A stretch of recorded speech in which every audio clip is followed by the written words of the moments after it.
Hey, what is up, chat, internet, all over the world?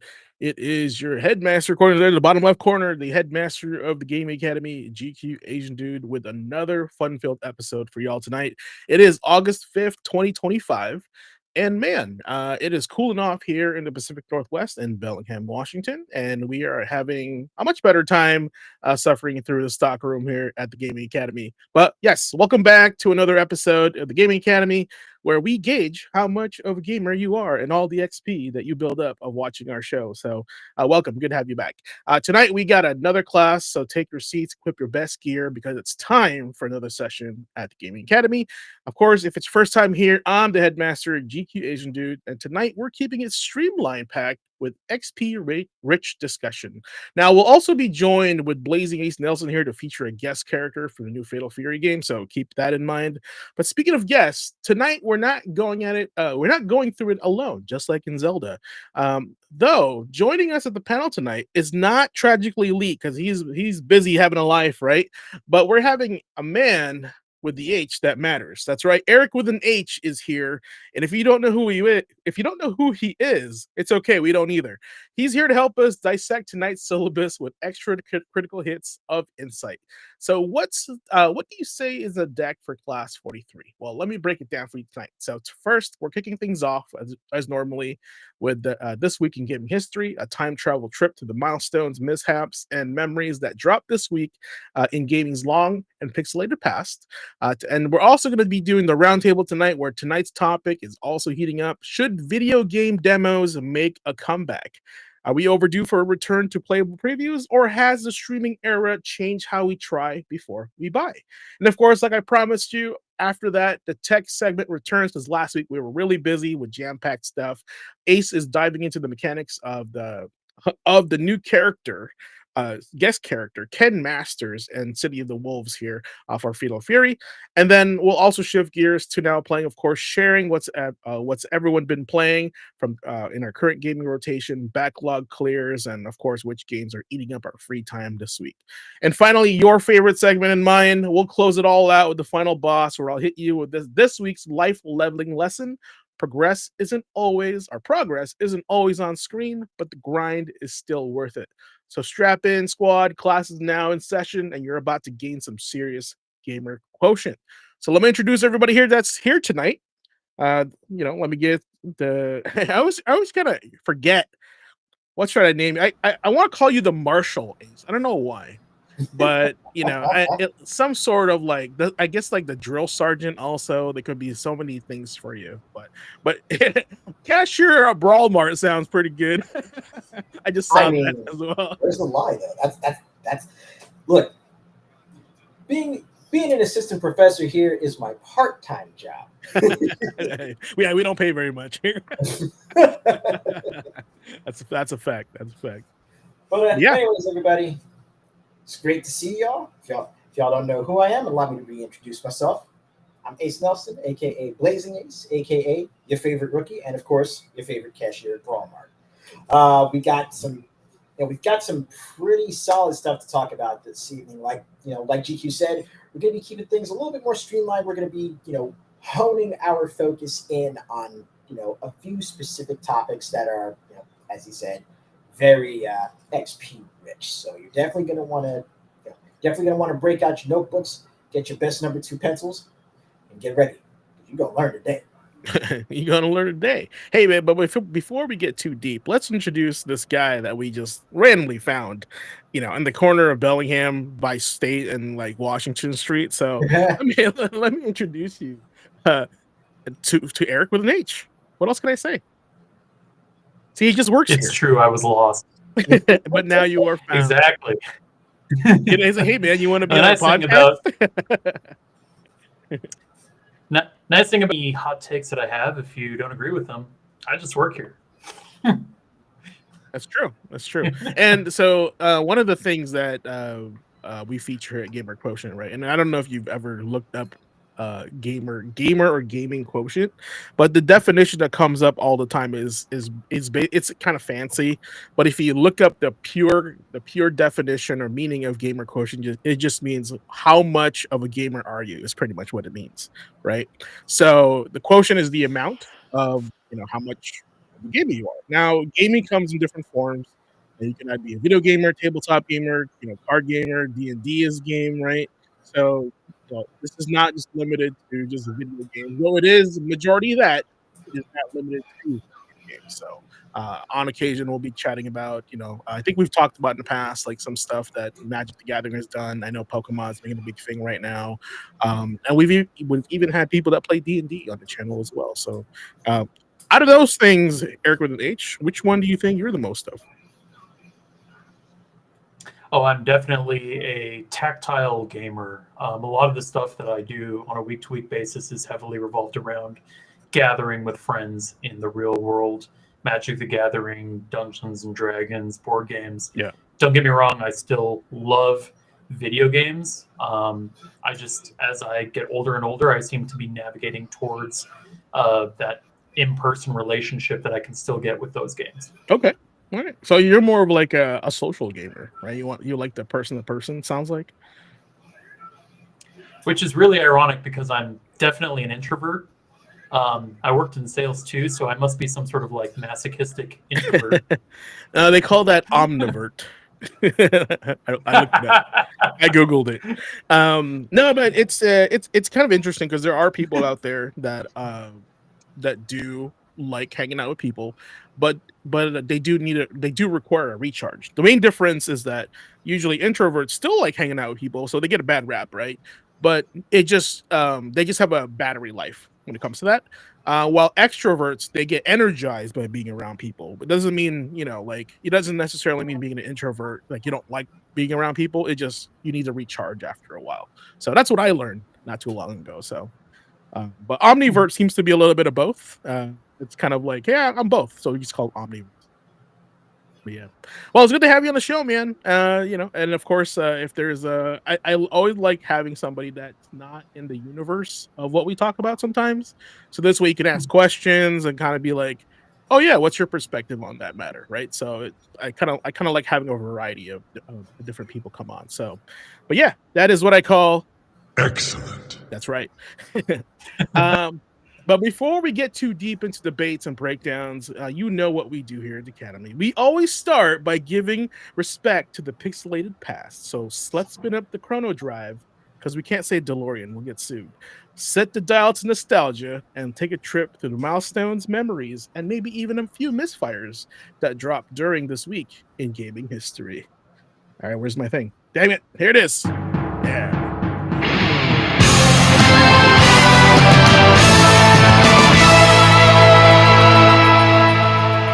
I need more buttons on my deck over here. So, yes, if it's your first time here, guys, this is the segment we call This Week in Gaming History, where we cover game releases from Sunday through Saturday of this week. In this case, it's going to be what, August 3rd to all the way to August 9th, right? So let's get started. And if there's just a game here, you're like, whoa, I remember that game, please let us know. But otherwise, we'll try to cover all the games that we've kind of grown up with and also played. So this way we can share you a little bit about our history with these games. All right, first game on the list here is August 3rd.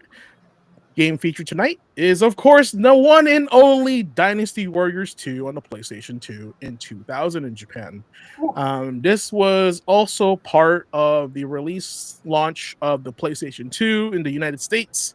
This is ironically the first Dynasty Warriors in Japan, or 2 in America, right? But 1 in Japan, the Shin Sangoku Musou, because we count the first one here as Dynasty Warriors, the fighting game on the PlayStation, right? Ace, you're the expert. Yep, but yeah, you pretty much nailed it with that intro, though. This, Dynasty Warriors 2, kind of had to deal with the same sort of localization and naming and number scheme as like Final Fantasy, for example, where the third Final Fantasy game to hit the States was actually FF6. The second Dynasty Warriors game, or the second Sangoku Musou game to hit the States, was this one right here, was Shin Sangoku Musou. So we were 1 ahead, right? Just to be yeah. Okay, we were one ahead. Okay, but this is also kind of the start, the genesis, the prototype of what came to be known as the evolved beat 'em up, the battlefield action game, the Musou genre of action games. And like even now, you can kind of see, just taking a look at the intro cinematic, that you can kind of see the seeds of what the series was aiming for, even just through like how they were going to be setting up their intros and how they just like create these wild, exaggerated caricatures of these historical figures. Yeah, I mean, before Dynasty Wars, I actually knew nothing about the three kingdoms. I knew about them in like I guess what's the strategy version of this? I think it's just called Three Kingdoms. Yeah, Romance of the Three Kingdoms, but that type of gameplay didn't really interest me, right? So I never really considered it until this one came out. So I don't know. Oddly enough, like my experience with Three Kingdoms, media actually started back in I want to say 95 with Sango Fighter on the PC. Okay, there was a 2D Three Kingdoms fighter on the MS DOS. Oh wow. Okay. Yeah. The only other thing that I recall, that me playing that's like Dynasty Wars related before this was the arcade, was Warriors of Fate. That was it. Yep. Right. It was the beat 'em up. That was the only thing. And then I was like, I don't know these characters, and I come here, and that's what I learned about, the whole history and kind of like the relationship between the three kingdoms, etc., etc. Don't fuck with Lubu, shit like that, So, stuff like that. Now, like, I know you've played a Dynasty Warriors game, one of them at least, right? But it's like this. If let's compare this to KOF. Dynasty Warriors 2 would be your KOF 94, right? It's still a sort of, it's an advancement from a previous game from that developer that showcases more characters in that setting. And then if you want something more refined that actually like really introduces folks to the series proper, your KOF 95 would be the equivalent of Dynasty Warriors 3. Yeah, 3 definitely felt like the complete version of 2. And that was even before the Extreme Legend. That's the game that consumed 3? me. Warriors 3? Dynasty Warriors 4. Yep. I spent hours playing those games. How many weekends have we sacrificed to Lu Bu chasing us down where we're in red health and just kiting him and tagging him with random Musos to finally pull Do off not the win? pursue Lubu is like should be a holiday card. Never. Do not pursue Lubu. If I walked into a store, all right, and there was a sign that says "Do not pursue Lubu," and I was like, "Where? Like, what do you mean? Is he nearby? like, what's going on?" Like, So yeah, look, you played a lot of 3, a lot of 4, Eric. Oh, absolutely. Really good time there. And I mean, just gosh, what was I must have been in middle school when I was really playing it, and Yeah. wow, just having the ability to see everything on the map like it's showing right now, where everything is just so real-time strategy evolved. You know, you could really see Lubu just taking out your left flank and then having that internal discussion. Do I need to go stop him or do I need to push on? Can I win this fight if I take this right flank? You know, Yeah. too good of a time. Absolutely. All right. So, would you say something, Ace? so quick question: Were you hazed by Hula Gate? Because I've mentioned this story on a few podcasts back, but when my brother introduced me to Dynasty Warriors 3, kind of reintroducing me to the series in that regard. It he's like, "Hey, you're good at games. Help me with the stage." And I'm like, "Okay, how do you play this?" And we went through the controls for a little bit, and then after I helped him with the Yellow Turban Rebellion, we got to Hula Gate. He said, "Okay, tackle this one on your own." Man. The irony of Lubu being at Hula Gate, he's literally gatekeeping your progress in the game. That's the funniest part about that is I do remember, like, man, I can't get past the bouncer. Like, he's through. This guy is just wrecking my shit. Oh, nice ad. Let's just say, brother is the Muso skill check. Yeah. No, it's just like I'm watching this now and I'm like, this is number 2. My memory with number 2 was like I didn't own a memory card when I first got a PS2, so I had to play this stage a lot when I was a kid. And so I had to leave my PS2 on to keep my progress, right? Because otherwise I'd lose it until I got my first memory card. So that's my story with Dynasty Warriors 2. It's about as basic of a Dynasty Warriors that you can get. It is technically the first one of all the Muso games. So, but man, like, little did we know that this game would lead into like clones and like other games inspired by the same combat style, and it just evolved into this like this whole genre in itself, kind of like when we play other games. They're like, oh yeah, it's like a Souls like game, right? But like Dynasty Warriors created Yeah. its own genre. Yeah, it's like a Muso game, right? So like it's just one of those defining games on the PS2 that really set off like its own genre. And right now I think there's like plan. They tease that the 25th anniversary of a Dynasty Warriors is like they're gonna remake one of the games, right? Yep. So Yep. we don't know what it is yet, Hmm. but it's But there is a remaster incoming, plus additional DLC coming up for Origins. yeah, for Origins. And I feel like Origins is one like Dynasty Warriors 2 like kind of redone again, right? So I have a feeling they may go with like probably 3 is the most impactful one. How far do they go in Origins, since I haven't really like played it yet? Like what a timeline do they stop at, or do they keep going all the way? Origins starts from basically like end of the Han, so Yellow Turban Rebellion up Mhm. to oh my god, up to Battle of Trevy or Red Cliff. Okay, so that was the same, I think, in Dynasty Warriors 3. So So it like it yeah, pretty much so goes. Actually, no. 3 actually goes to the Wuzhang Plains. okay, then 2 was the one that ends in Red Cliff then. Yep. So because I know like there wasn't really anything after that in one of the games, and I think 2 was the one it stopped there. So if anything, they may be remastering 3 for us, because that was also a really impactful one. That's the one, like Eric said, like kind of set him on the path, right, to play these Dynasty Warriors games. So that's just my guess. I don't know. What's your guess on that, Ace? My guess, if anything, I would say, like, I could think of one of three games that they'd be remastering, and these would be like, the most. These would be the series defining ones. It'd either be 3, because just like you said, 3 actually goes past Red Cliff all the way up to basically the end of Shoe. Yeah. It'd either be 3, 5, or 8.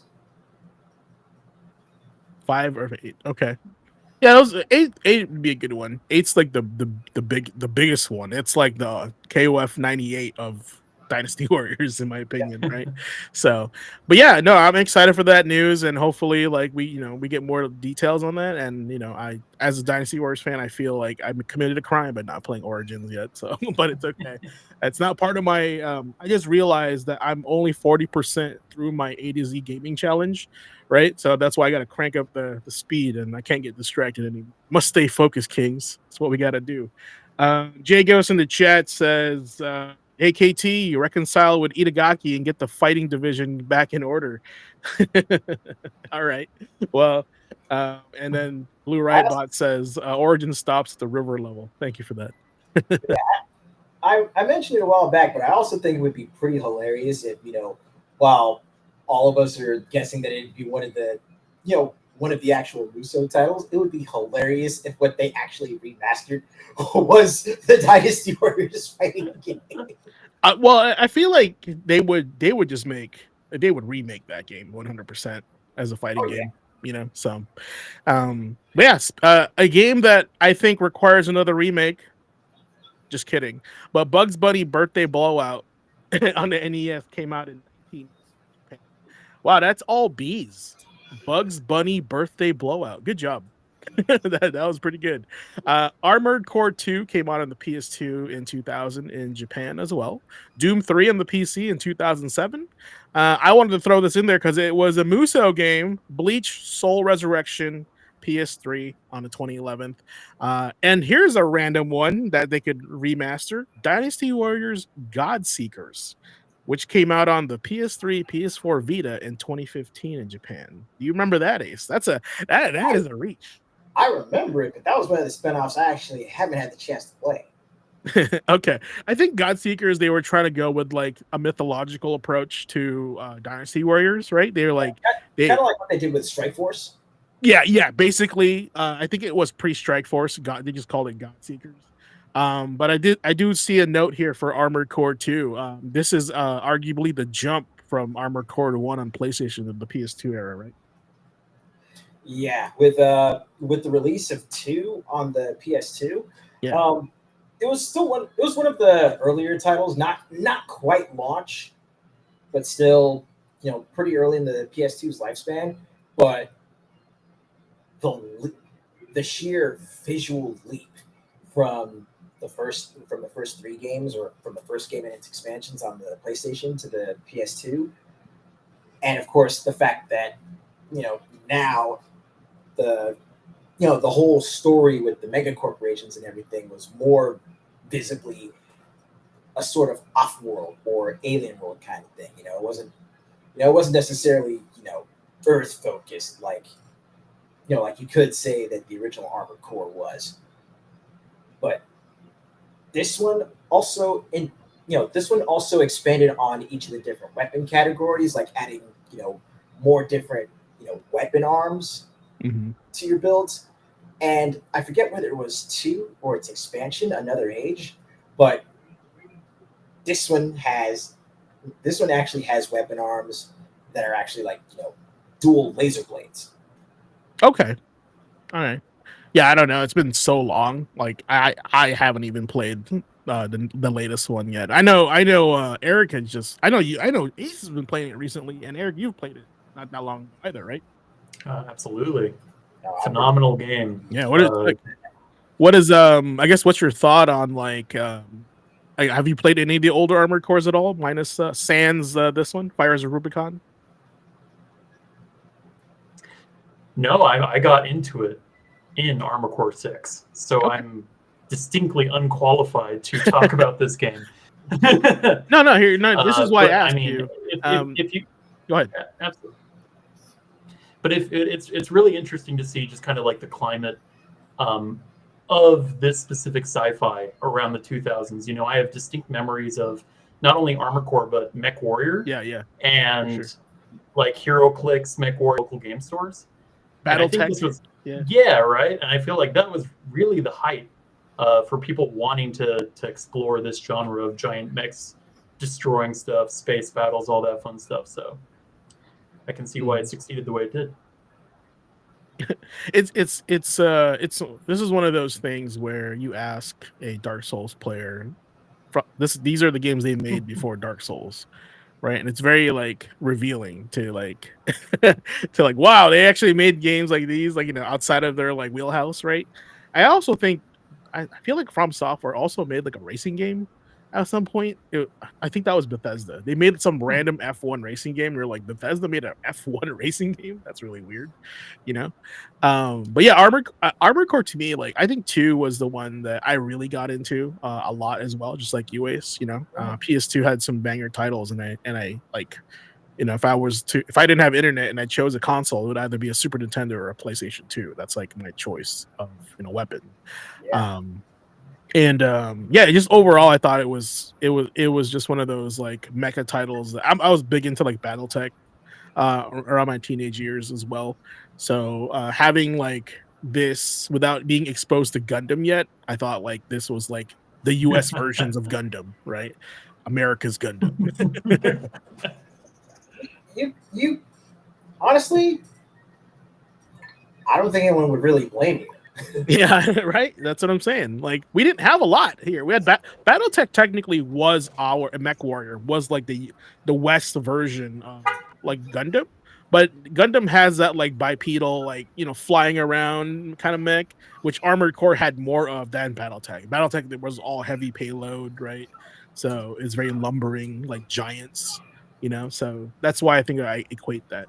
I don't know if you can read the chat, Eric, but Andre says hi in the chat. Oh, hey, Andre. Thanks for Yeah. having me. Ah, man, DW2. That's right. But yeah, that is big, you know, Dynasty Warriors 2, Dynasty Warriors 2 and Armored Core 2 for August 3rd.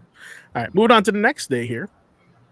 My choice for feature was Rampage. Came out in 1986 for the arcades, and I, for one, love kaiju battles, and this was like probably the arcade game that really, like, wow, that's a kaiju. I'm gonna play that game. Put my quarters in it. Right. So and it's a classic. You know, you play as 3 genetically modified humans that turn into these rampaging monsters, right? One is a parody of Godzilla, one is a parody of King Kong, and the other one's a parody of the Werewolf Man, right? Ralph, Lizzie, and George, which is kind of funny that they have really funny names. And they get what do you call this? I think the story, and this is kind of stupid because they have a story. They got they ate like some experimental terrible like food that they were putting in like the food by an establishment called Scum Labs. Like, wow, okay, that's right on the marker right there. So but yeah, ironically enough, also, like, as I got older, I found the marquee artist for Rampage. His name is Brian F. Collin, and I actually added him as a friend on Facebook, and we've been chatting about his next project. Either like he did the art for Rampage, also he also was in the movie Rampage with The Rock, right? He was like Nice. a consultant to that movie. He also did the art for other games like Pigskin, Arch Rivals, Xenophobe. Have you played those games, right? The old school arcade games. He's the marquee artist for all those games, and he's also made a game on the Genesis called General Chaos. But Brian F. Collins, super chill dude, Midwesterner, and he loves his work. And I asked him about, like, you know, what inspired you to, you know, do these designs, and, you know, he's a super responsive guy, like, and, you know, it's very cool to like meet one of your like childhood like inspirations, because when I was a kid I really loved artwork and I really love art. So to meet the guy that drew the Rampage marquee art, I was like, this is kind of cool, you know. So Heck that's yeah. my story of Rampage. I don't know. Are you guys fans of Rampage? Are you more old fashioned like the arcade one? Do you like the World Tour version, which is like the more modern PlayStation N64 one? Do you think we need another Rampage? What do you guys? Well, personally, definitely the arcade one. That was the one where I got my start, and I remember playing it the most when I would go on like school field trips up to. Yeah, we would go up to the ice rink up in Blue Jay, California, Mhm. and at at that rink, sure we'd always spend a little bit of time, on the ice, kind of like we would at the roller skating rink in town. But when I wasn't out there on the ice, I was over on the arcades, and it was Centipede, Rampage, and Street Fighter 2 all lined up. Wow, that is a classic arcade lineup. That they had the hitters coming out of every nook and crook. Yeah. But Rampage was actually the one that I honestly spent the most time on, even more than Street Fighter. Yeah. No, for sure. Like this game, it was a 3-player arcade machine. Very attractive. Like when I say attractive, like it catches your eye when you walk into the arcade. Mhm. Um, doesn't have a lot of music from what I recall, but it was very loud when the buildings came crashing down. Right, that's kind of what I remember about this game. And my first experience with Rampage was actually at a Little Caesars, the big ones, the ones with the arcades in them. And that's when I first started rampaging as a child. So I don't know. What about you, Eric? Do you have experience with Rampage or story similar to it? I'm coming into this with zero clue. I mean, I'm looking at this video here. So it's a 3-player game where your objective is to destroy the buildings, Yeah. not So take damage. What's going on? the funny thing about this game is that you start off in like Chicago because it's a Midwest game, and you go around the United States busting down cities just like you see here. Now, remember, keep in mind this is an arcade game, so the objective of this game is to take your quarters, right? So you get one life. Your life is right up there, as you can see. Everything in the stage damages you. Like if the soldiers damage you, if you fall off the building, you get damaged, right? Everyone's shooting at you, and to get your health back, you just eat people, right? Like as you see there. And then there'll be That's like what it does. yeah, there'll be like random power ups too on the screen, like chicken and stuff like that. But ultimately it's like getting the high score, right, and getting as far as you can with like 25 cents. That's kind of the goal. It's an arcade game, therefore there wasn't a lot of plot to it. It was just a lot of just pure entertainment at that point. Heck yeah. But yeah, it's to me like it's very unique. Like the artwork's really cool. It honestly feels like I'm playing a comic strip. That's when I look at this game, right? And it's probably my number one selling point of Rampage. It's like the visuals. In 1986, this looked really good, especially for the art aesthetic of it. Like you were playing a comic strip that came to life, right? So that was my big one for 8-4. But some other games that had come out on the 4th, as you heard it on the intro, Bubble Bobble came out also in the arcade in 1986. Also, that's a banger song. I don't know if you guys know that, but Bubble Bobble has one of the hardest like intro songs in gaming history. So just wanted to let you guys know. It really does. Dynamite Heady on the Genesis in 1994. And chat, if you know who Dynamite Heady is in 1994 from the Genesis, you've earned your nerd stripes. Not a lot of people know who that is. So Google it and you'll find out. Also, another Armored Core game had released on the 4th of August on the PS2 in 2005, Armored Core Last Raven. So that's interesting because it doesn't have a number next to it. So is that like an expansion to 2? Actually, Last Raven is one of the expansions slash sequels that. Well, actually, Last Raven is kind of a standalone game that came out after 3. So 3 had its expansion, Silent Line, Yeah. and then there was Ninebreaker, Nexus, and Last Raven, which was like Nerd. Wow, you know a lot of Armored Core. I love it. But yeah, Last Raven was like basically the last Armored Core game on the PS2 that kind of rounded out basically rounded out the narrative that was starting in 3. Okay. Okay. But it was I learned also one something of today. Yep, and it was also one of the first games that actually started using the control scheme that now most folks are familiar with from Sekiro or Dark Souls, Demon Souls, Bloodborne. So That now, the control scheme that they used for that, with your triggers being your basic attacks, yeah, started in Last Raven. chat. Now you know who to call if there's any Armored Core trivia. Just to let you know. Maybe. All right. I don't know if you guys can read chat, but Jagos threw a what do you call this? What do you call that? An audible to us. He goes, all right, well, he Deep says cuts. he goes, for extra credit, can you identify these three games or these games? Chicon, a Forever Man on the Genesis, and also Kid Chameleon. I know both those games. All right. So just let you know. I didn't have a Sega, but I knew about those games because I wanted to play them. So that's one. Chicon, which is like a Okay. zombie man with two swords, right? And Kid Chameleon was like pretty much Little Nemo, the Dream Master, where you can change into different creatures as your character. But your character, it was a kid that was cool because he was wearing a leather jacket. That's right. So Eric's like, "What the hell are you old people are talking about?" Let me show you, Eric. Let me show you what I'm talking about. Please. Kid Chameleon on the Sega Genesis. Look at this coolest kid ever. Right? How 90s is it? If you had the leather coat in the 16 '90s, bits of aura. you were definitely the coolest kid. That's all I gotta say. Because I didn't have one. So look at that. So now he's like this like football player with a helmet. But it's a platforming game. And then you you turn into different creatures with different abilities, right? Let's see. Like for example, let's do. Actually, Now, now he's that's Jason. Firehouse Mask. Yeah. Now he's Jason. But seriously, what this makes me think of, as far as like a more recent, a more recent sort of comparison, Skull, the Hero Slayer.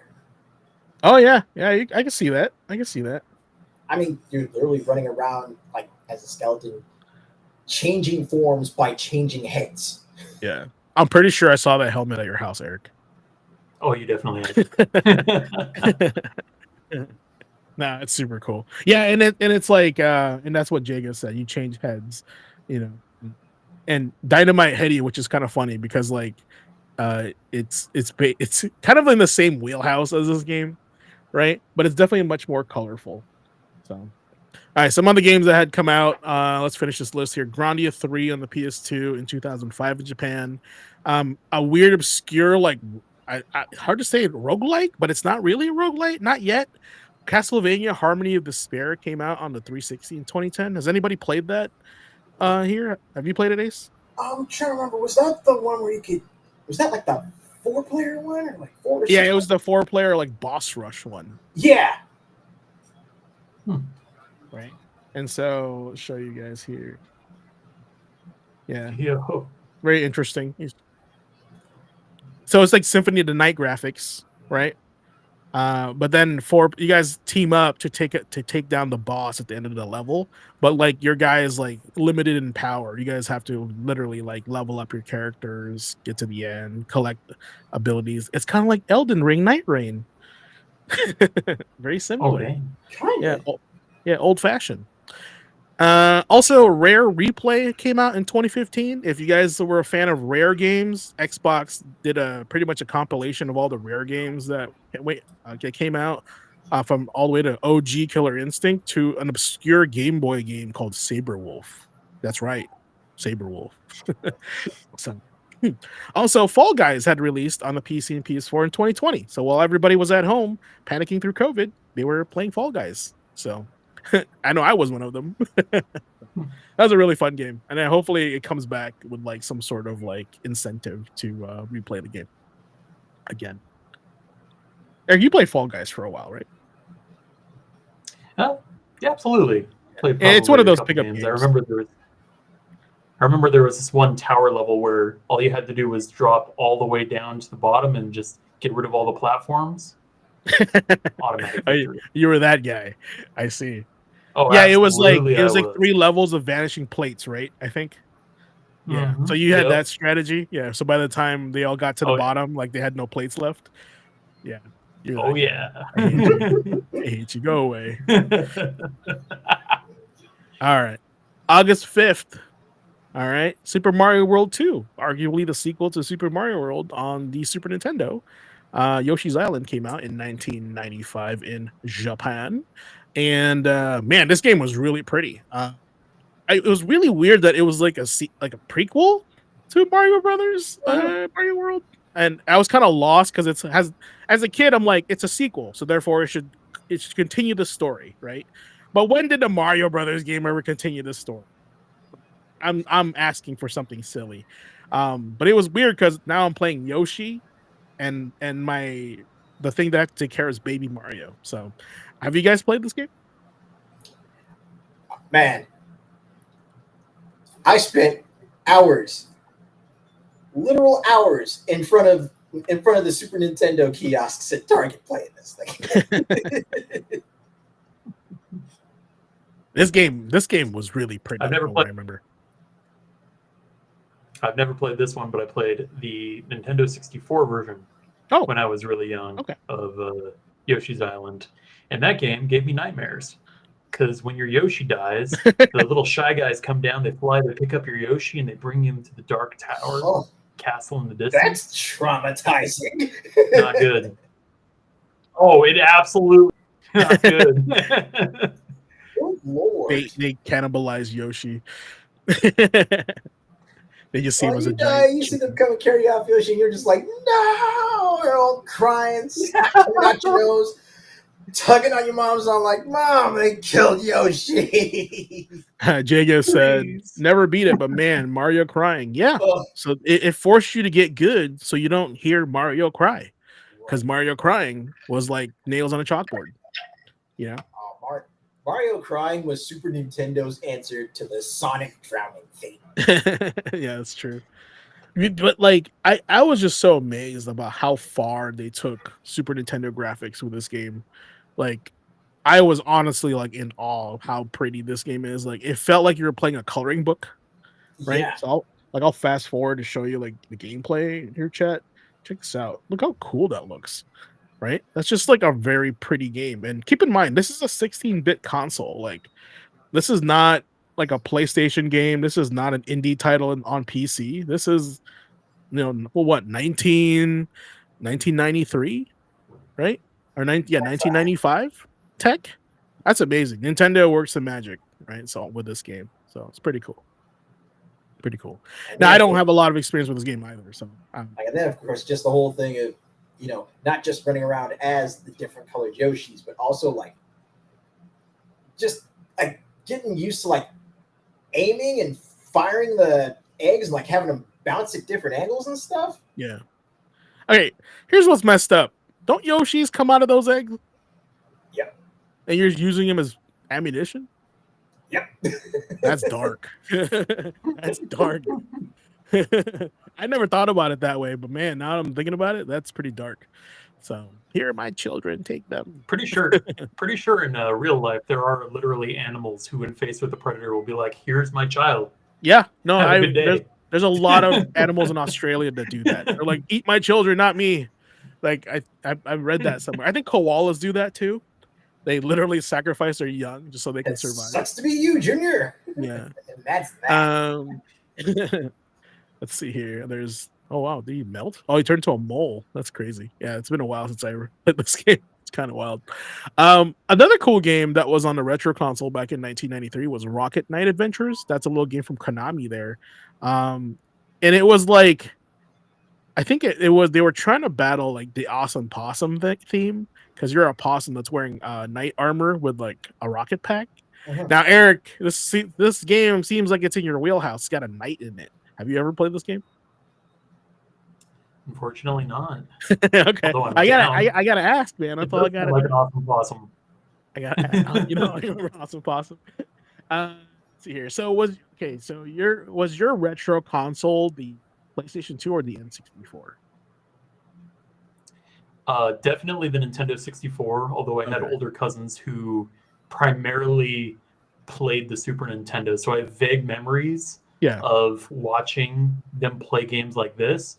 But when I finally got my hands on a controller, it was definitely 64. Okay. 64. So but that helps, like, kind of gauge like what your retro scene is, right? Because my retro is like regular Nintendo, the OG Nintendo, right? Right. So it just changed for each of us. Speaking of N64, a little weird obscure game called Hybrid Heaven had come out in 1999 in Japan. The box art to this game was very edgy. I don't know if you guys remember Hybrid Heaven. Ace, Eric, you guys recall Hybrid Heaven on N64? I recall the name, but I'm gonna need to see the box art. Just Okay. I'll bring up some gameplay. Check this out. Some other games that come out that day also. Shenmue on the Dreamcast in 1999 in Japan, and also Silent Hill 3 on the PS2 in 2003. So Hybrid Heaven was actually one of the games that had the most attractive box art on the rental shelves. A lot of my game experience comes from renting games when I was a kid because I couldn't afford them, right? So a lot of the time I just go to the local store, and I tell this to chat all the time.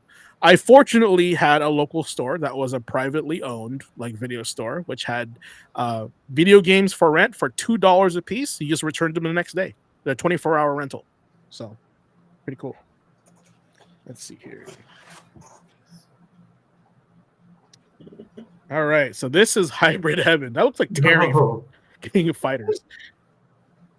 Right? Eric's like, the N64, it's coming back to me now. playing the age-old question, is he shirtless or is he wearing a leather vest?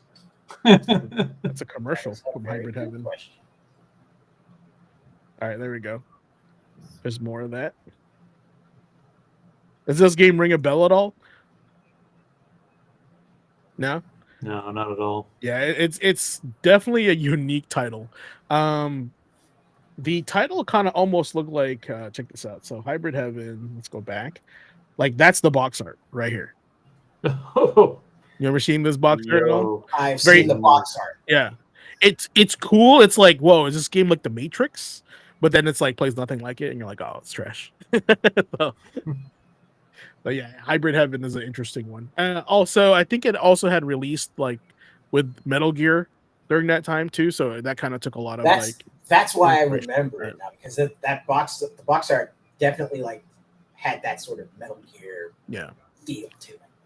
Well, here's a game that you're gonna remember, Ace, because you love this game. on the 6th of August, Chaos Legion PS2 came out in 2003. Now, before you get on your tirade about Chaos Legion, Eric, do you know what the hell this game is? Unfortunately, I do not. After going from the Nintendo 64, I unfortunately went straight to Xbox, and that's where I spent the majority of my next gaming career, kind of playing a lot of first-person shooters and racing games. But this looks amazing. I would play this right now if you showed up with this box. All right, so Ace, tell this young blood what kind of. First of all, a couple of things. What did the industry describe this game as, and also, what kind of game is it? So, as far as what the industry described this game as, I honestly don't know. You don't remember? They referred to it as a dramatic opera. It kind of makes sense, all things considered. But I literally, Eric, you'd play this game right now if you saw that box art. That was pretty much what got me into it. I saw the box art. And he's pretty cool. He's pretty cool looking. I'm not gonna lie. Sieg Absolutely. Weihart. He's also German, by the way, right? His name is Sieg Weihart from where. But Chaos Legion is a character action game. Along the same veins as Devil May Cry, but unfortunately, it didn't get as much support and not as much polish as the Devil May Cry games. But this one came with a really interesting concept, which I feel like was actually explored and expanded on much later on the Switch. But I'll mention that in a moment.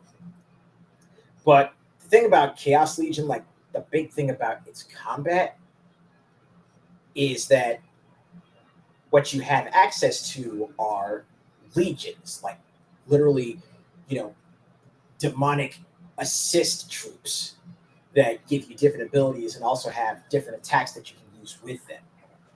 So, like say the first Legion that you start with, which I think is Malice, I believe it was. They're all like named by like sins, I think. Yep.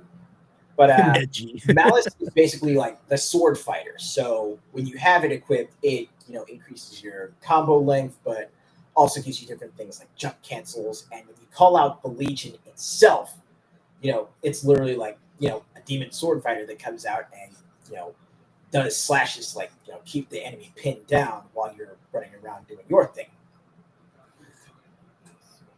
This game's pretty. It's very much a sort of gothic opera in terms of the setting and also in terms of like the story itself that it tells.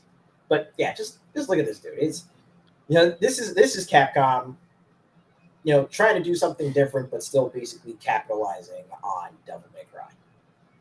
Yeah, I mean, when I saw this game, I was like, "Oh, it's like Devil May Cry." But then you play it, and it's like it's Devil May Cry and like Dynasty Warriors combined, ish.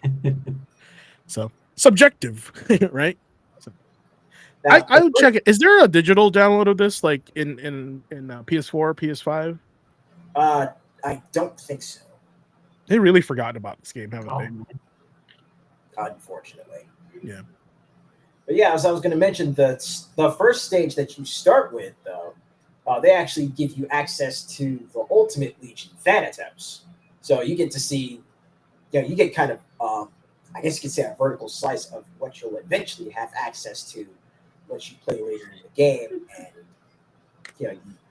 you unlock access to that Legion. Okay. Well, what kind of a game would you call Chaos Legion? Like, it's if we're going by like modern descriptions and genres, it's definitely a character action game.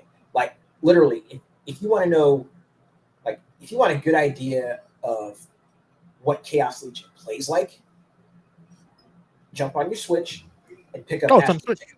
Nice. DVD-ROM, man, it's been ages since I saw that. That's crazy. Okay, yeah, check out Chaos Legion. One of the Capcom's like weird, obscure games, like God Hand, right? Because that was like their era. They were trying some new stuff. So give it a shot if you like character action games for sure. Here's a game that you've probably not played yet, but have heard of. There's a game called Braid on the 360. It came out in 2008. Anybody know Braid? Heard of it? Yeah, so it was a puzzle game. Plays a character like trying to pursue a princess, right? It was based. It's like based on like memory, I think. So it's a very interesting type of gameplay. The other one is Tales of Xillia on the PS3 in 2013. Also, Mutant Year Zero: Road to Eden on the PC and PS4 in 2019. So I see one here for Tales of Xillia. So why'd you choose that one, Ace? I chose that one because, like, while most folks were still, really hyping up like Tales of the Abyss and Tales of Vesperia on the PS2 and the Xbox 360, Tales of Xillia was like that was the one that really grabbed me. Like that was like the next game in the franchise that really grabbed me after I had played the original Tales of Destiny, Tales of Eternia, and of course on the PS2, Tales of Legendia and Tales of the Abyss. Yeah. This was also the second game in the franchise to actually feature a lead character that was a brawler. So your favorite. I had to get on that. Your favorite. Now, Eric, have you played any Tales games? It's like Tales is like the same as Final Fantasy. It's Tales of something. I feel like I've played Tales of Symphonia. Okay, that's a good one. I actually played that one too. Hey, what'd you think about it? Down. It was so long. It was so long ago. I can't remember. But do you recall the combat at all of the game and how it played? Gosh, trying to show you the screen here. So Tales games like are pretty action oriented, right? It's like they're definitely more active. Like Star Ocean, I think, is very similar. Yeah, but on the on the Super NES, PlayStation, and pretty much up to I want to say the PS2 and GameCube era. It was more it was what they call linear motion battle systems. So it was literally like on a 2D plane, Yeah. but you were still actively controlling your characters and doing their attacks, combos, and special moves.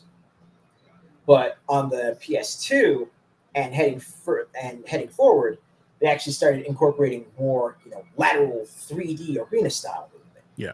Which is now like what you see in Tales of Arise and stuff like that. Yep.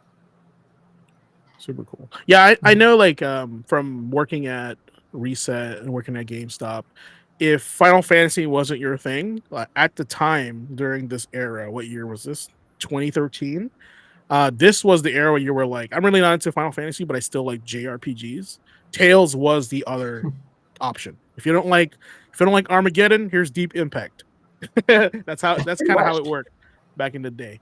So that's what we recommended to people at the store. Like if you don't like Final Fantasy, but the competitor that's out right now that's equivalent as far as popularity and like I guess like I would argue like quality, Tales of, which is weird because like Namco isn't really like known for RPGs, but they are very well known for Tales, so which is cool. I wanted to talk about Mutant Year Zero, but it's a really weird one that's like a XCOM game, but you're playing as mutant characters. I don't know if you guys have ever heard of that game. That's what I've heard of, but haven't played. All right, let me show you what it is because it's I'm all about showing weird, unique games to y'all. So let's see here. Speaking of games that you showed me, I downloaded what do you call it? Downhill Domination. Yeah. What'd you think? I haven't sat down to play it yet, but as long as you're loving it, man, let's it's fun. Eric, have you played Downhill Domination? Can't say that I have. So this is before I get into Downhill Domination, this is Mutant Year Zero. So it's a tactical strategy game. So right now you're collecting stuff on a map, right? But you play as three main characters. I call them Boarman, Duckman, and Woman. That's what I call them. And it's like you collect guns and like scraps around this like post-apocalyptic world, right? And your guns have a specific range, specific weight, so it's much more detailed. So let me fast forward to like a combat scene, and I'll show you like the gameplay.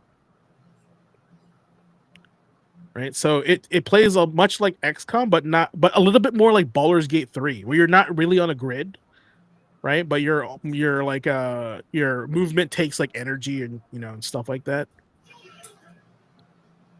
So the real selling point, yeah, the real selling point of this game is really its weird, unique story.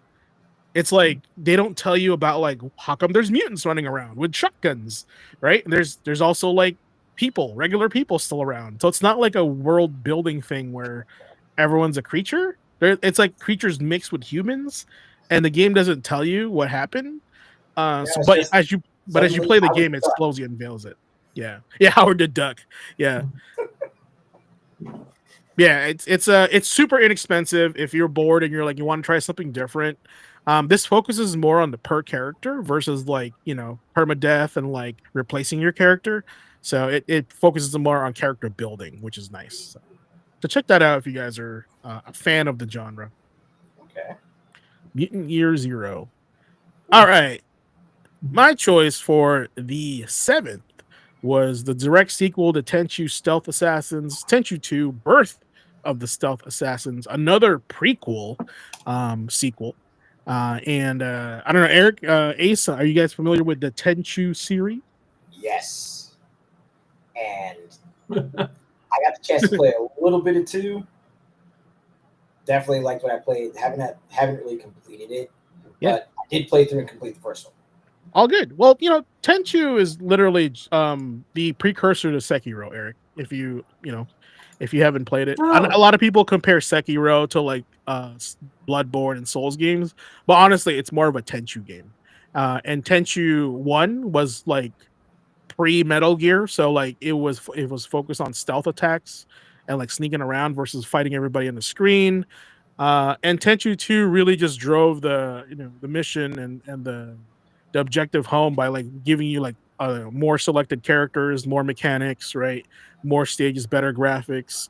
So it was the complete version of Tenchu. And then anything after this is just like excess, in my opinion. But this was the origin story of Tenchu also, which was really good. And this is the game that inspired Sekiro. And so you see Activision there also, same company, right? But this is Oh yeah. when people argue, oh, is Sekiro a Souls game? No, it's actually a fancy Tenchu game. So and if you haven't played Tenchu, like it's hard for you to kind of like see that because you don't have the reference point. But if you have played Tenchu and you've played Dark Souls, you can easily distinguish between the two, right? So, and some other games here. I'll name off some other games that came out all for the 7th. Alien Hominid. You guys remember Alien Hominid? Yeah. Eric, are you familiar with Newgrounds? Are you old enough for that? Yeah, the website. Yeah, okay. Yeah, man. So when I do They Alien got Hominid, Tanks and Bowman. yeah, and you're gonna be like, that's from Newgrounds because that's where it's from. Show you guys here. You guys remember Castle Crashers, right? Yep. Okay. Absolutely. So Alien Hominid is actually from the same guys that did Castle Crashers. I think they're called Behemoth Games. And let me show you here. Yeah. So but before there's the Newgrounds guy. But before they made their own publisher or they actually officially went in video games, you can play Alien Hominid on the browser. On what do you call this? On Newgrounds. So that's why I bring up Newgrounds, like because I'm an old man from an ancient time. Castle Crashers getting DLC on Thursday. Like don't cite the old magics to me. I was there when they were written. And then some other games that come out while we're enjoying the amazing animation. Fire Emblem Shadow Dragon on the DS in 2008 in Japan. That's the one with Marth remade on the DS. Yep. Tales of Vesperia on the 360, exclusive on the 360 in 2008 in Japan. For not the US though. My game of choice was Brothers: The Tale of Two Sons. That's an interesting one on the 360 in 2013, and Hellblade: Senua's Sacrifice on the PC in 2017. Pretty good day for game releases. A lot of decent ones. But yeah, this is pretty much Contra with like a lot of humor. This is amazing. Super fun game. All right, move on to the next day here. All right, Ace, this one's all yours because on the 8th of August, Street Fighter 2010, the final fight came out on the Nintendo in 1990 in Japan. So tell us everything you know about the final fight in 2010.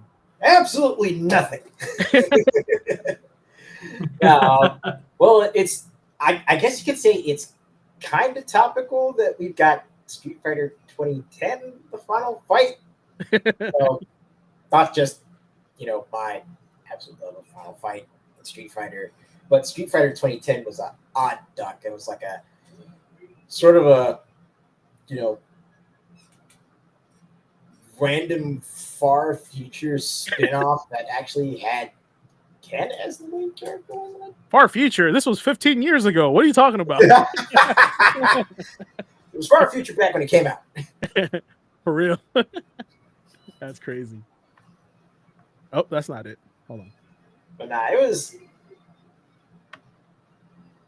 Ken had no interest in the frontier.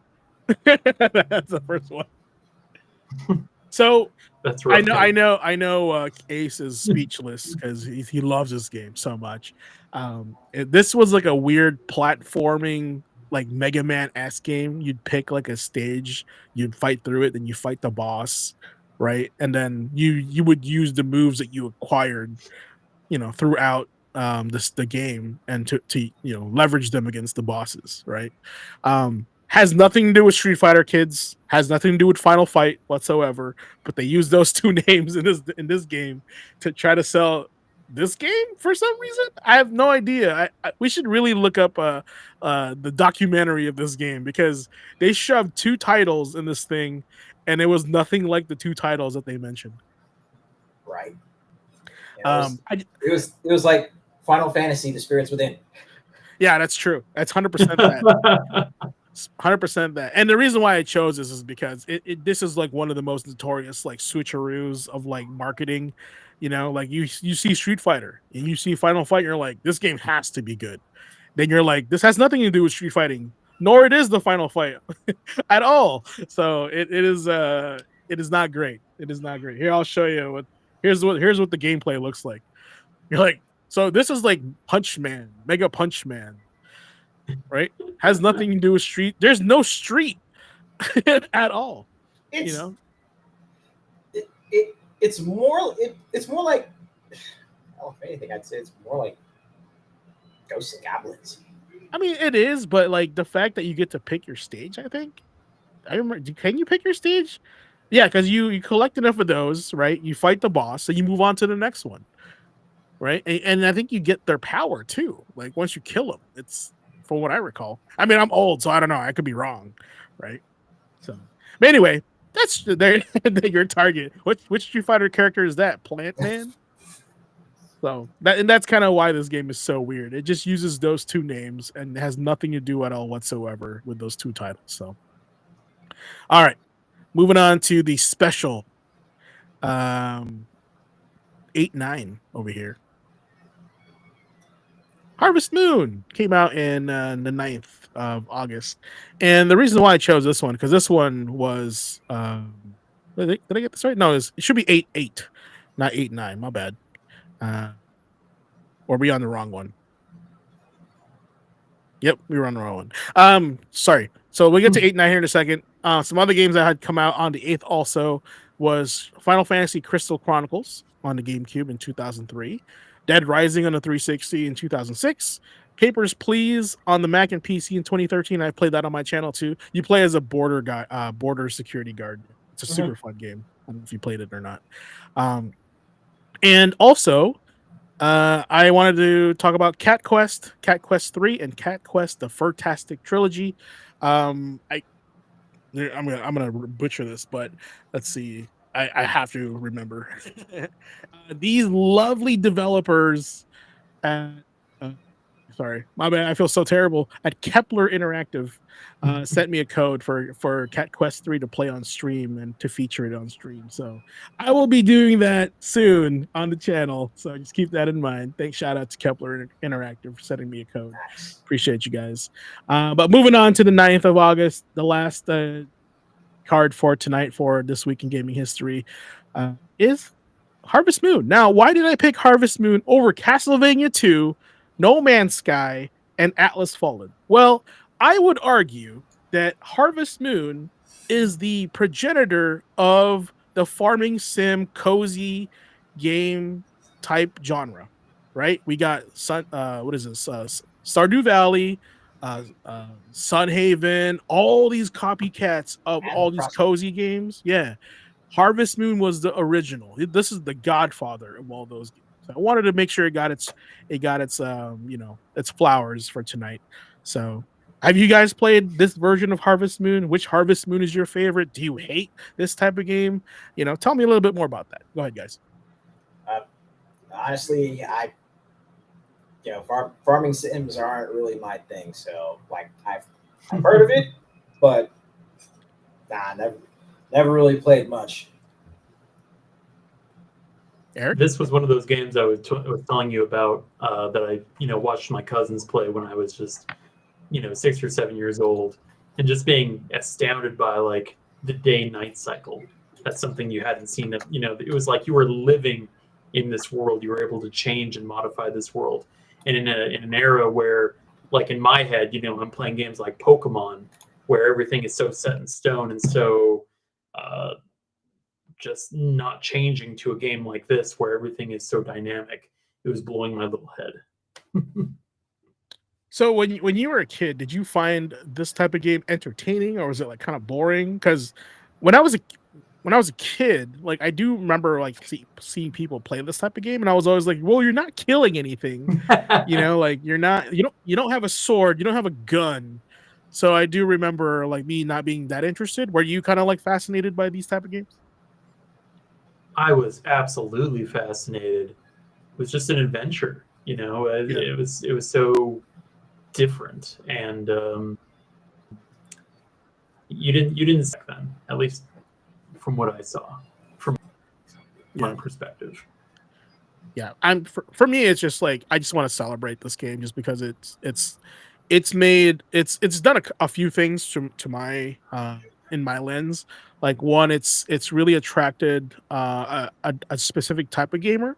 I know a lot of people that don't play video games, but they play games like this, right? They just want to chill. They just want to like farm their land, right? They call it cozy gaming, and that's totally fine. It's still a game, right? And so I'm glad that they've really not abandoned this type of game. And, matter of fact, it's probably flourishing at most now. Um, and two, I think it's like it is a good like getaway from the normal like destruction aggro games. You just want to chill, you want to just do your thing, right? Just relax, cozy. My girlfriend hates these games. No, that's kind of crazy, kind of opposite. And but I was like, because she's not a gamer, and I said, well, what would it take you to game with me? And she was like, well, I want something not too complicated. And I was like, immediately cozy games, cozy game. She's like, "Oh, if you're gonna make me play Stardew Valley, I'm not gonna play it." And I was like, "Whoa, wow, why?" She goes, "You're gonna make me play a game that feels like I'm working? Like, then I'm not gonna play that game." So she had a good argument. She didn't like the fact that she had to like do chores and like kind of do the repetitive things in the game. It's not for her. One game that she did like is Diablo 3, which is really weird. So she's not a gamer, but she loves Diablo 3. So she's quite an anomaly when it comes to gaming because usually I'm like, oh, let's play Harvest Moon if you're not a gamer. But no, she loves Diablo 3. She does not like Stardew Valley. So very interesting on that. A little story for you guys. All right. Well, that's pretty much it for this week in gaming history. As always, thanks for hanging out and thanks for showing us the love.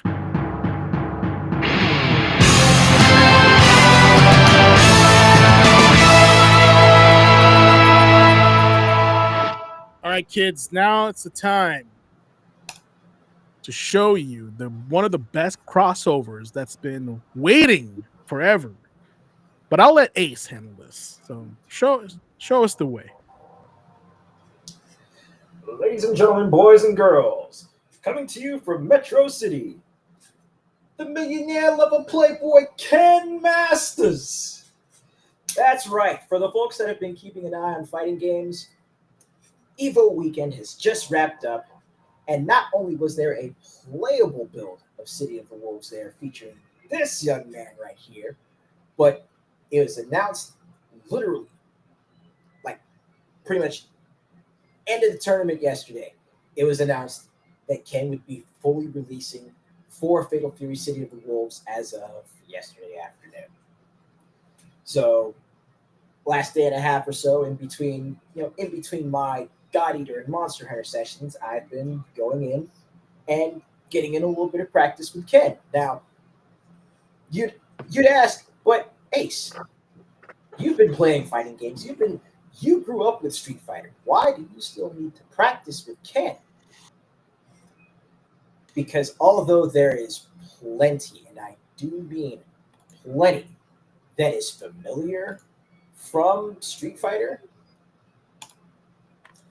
let's just say there's a different sort of feeling, there's a different sort of vibe, a different sort of flow that Ken has in Fatal Fury City of the Wolves as opposed to Street Fighter. But on the plus side, for the folks that made him in Street Fighter 6, then you are going to be pleasantly surprised because Ken has pretty much all of his tricks and all of his tools from 6, with a few modifications. So, I mean, if you've seen Ken in action before, I don't think I really need to explain much about how he plays. Classic Shoto style character. He's got all the bells and whistles. Got your projectiles, your anti-air, your distance coverage. But then, of course, seeing as how this is Ken, you got to expect some extra tricks with him. So, carrying over from Street Fighter 6, he does have his Jinrai kicks. And although it's a 4-button fighter, he still has all 3 variations thereof. So if you do the command for the Jinrai kicks, and then you do, forward and light, or just light kick in general. Actually, no, you're right. It's forward and light, and you get the toe tap. Back and heavy kick gives you the axe kick, and forward and heavy kick gives you the launcher, which, as we just saw right there, if you're in the corner and you land it, you get the Street Fighter 6 Shoryu juggle. Now, he also has his command dash, which has all of the different variations from 6. So if you do his command dash, which is actually a quarter circle backward with punch in City of the Wolves, and then you hit forward and the punches, you get the enhanced dragon punch.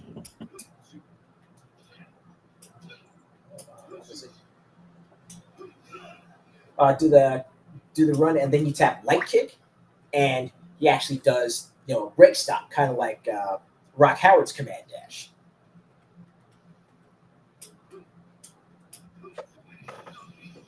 Back and heavy kick gives you the enhanced Tatsu. Forward and heavy kick gives you the enhanced Dragon Lash. Speaking of which, he's also got that from 6.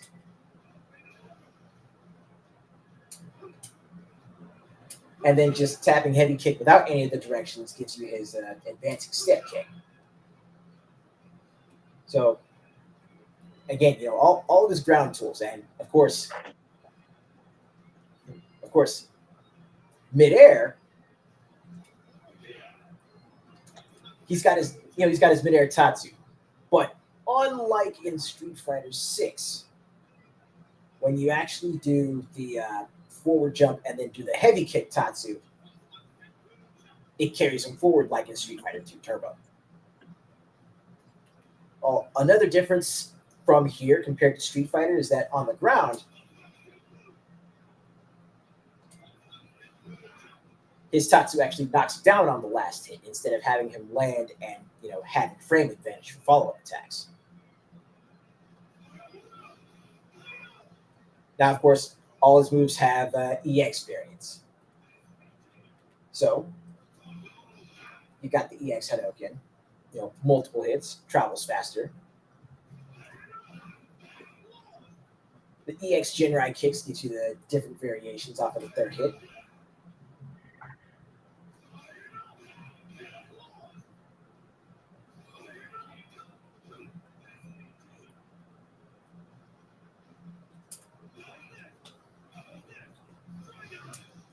EX Dragon Lash hits harder.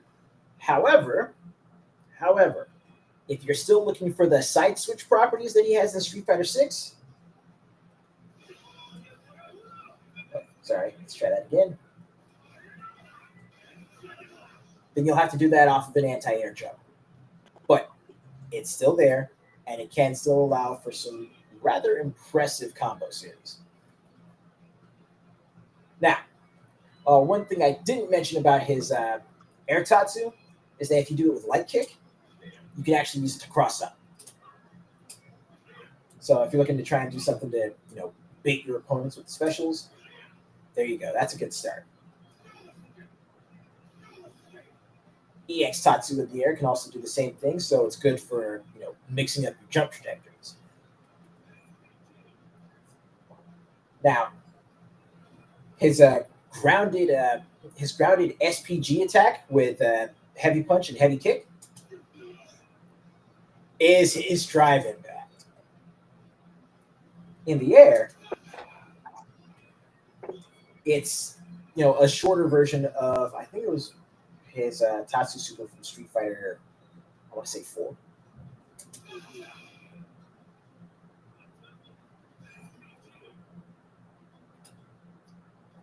So do you think a Street Fighter 6 player can easily adapt to playing City of the Wolves if they play Ken?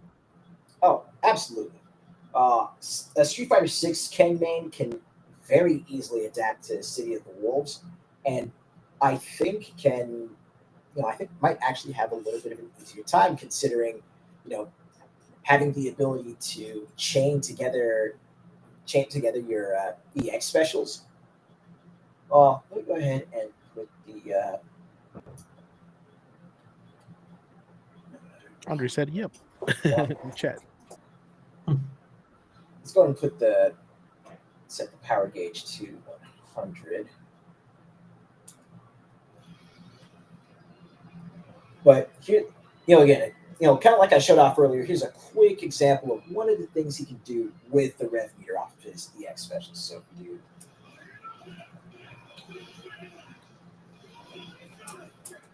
Wow, fancy. something like that, where you could literally just like back to back chain his specials together. You can even go from let's see. Yeah, Andre, that is cool that Ken's wearing Terry's colors and Terry's wearing Ken's colors. Oh, I did that with the color edit. I'm like, yeah, this is a good idea.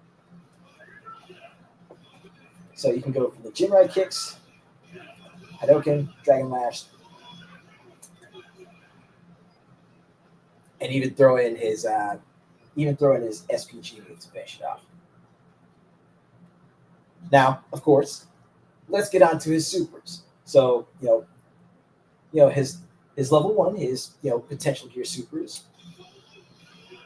Classic. You got the classic Shoryu Repo.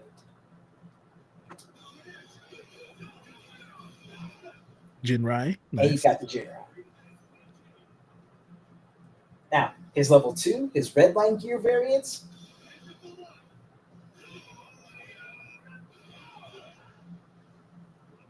And for those eagle-eyed viewers out there, notice the special effects in the background when he does his supers. Yeah. That's an inside joke.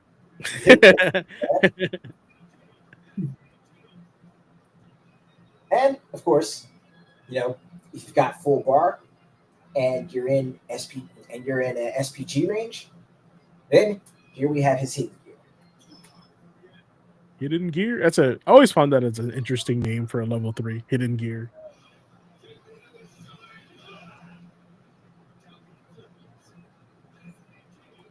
And of course, stupid amounts of damage.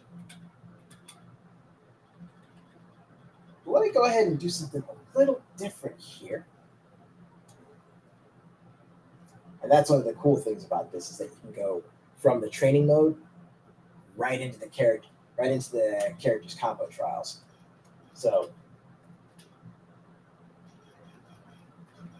these right here should allow me to show off, again, kind of the recommended combo routes once you get used to utilizing Ken's toolkit here. So also, he has his target combos. So he has his 1-2 from Street Fighter 3. He also has his kick target combo from 6. Cool. So you can do. So he still has his double dragon punch flowchart. Yep. And actually, now that I mention it, it also shows it off here. And in that last combo trial that I did, his heavy Shoryu and heavy Tatsu, you can cancel that. If you hit like both of the lights, you can break out of that. So Oh, cool. Cut the animation on that to land prematurely, or with the heavy Shoryu, you can break that before he actually takes to the air. Yeah. For Kind another of reminds me of SF4 focus canceling. Yeah, the FADCs. Yeah. So let's see. This is supposed to be.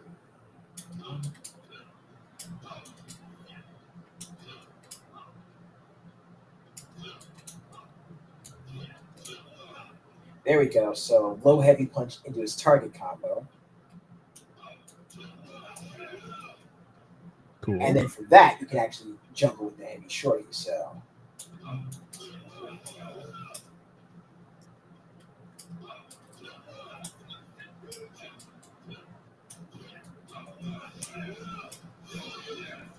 there we go. Now again, it's not, it's not the insane like 43 hit combos that you'll see from Desk or some of the other pros, but the advanced combo trials will definitely help you. It'll definitely help you chart out. It helps you. Yeah, it gets you an idea of how the character gets its damage. Yeah.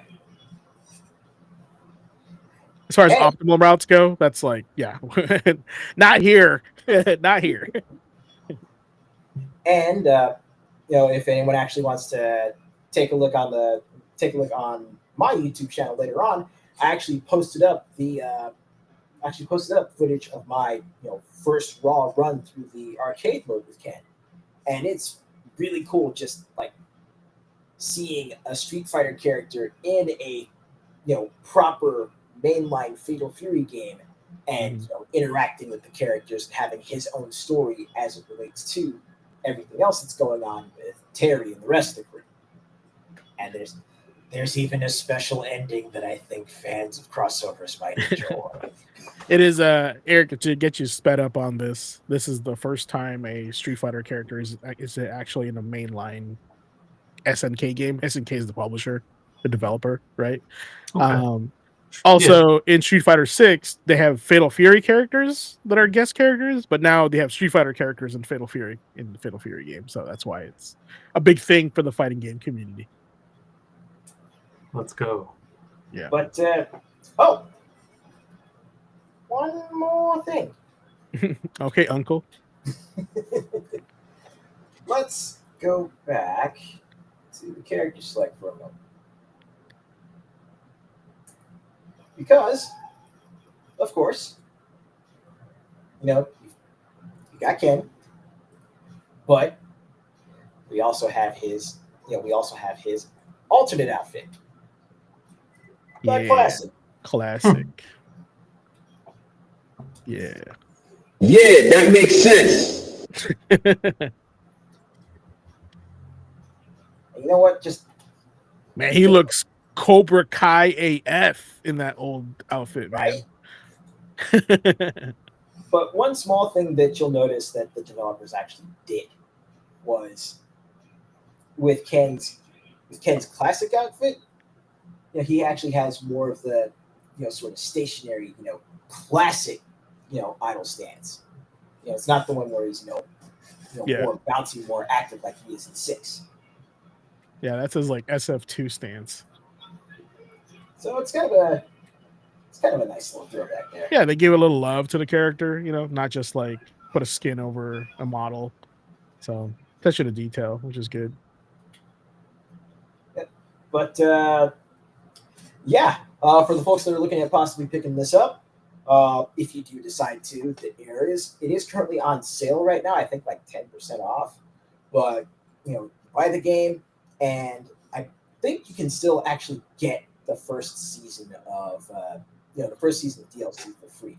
So get the game, and on top of that, you will already be able to download both Ken and Andy. So you've got a bit of a head start.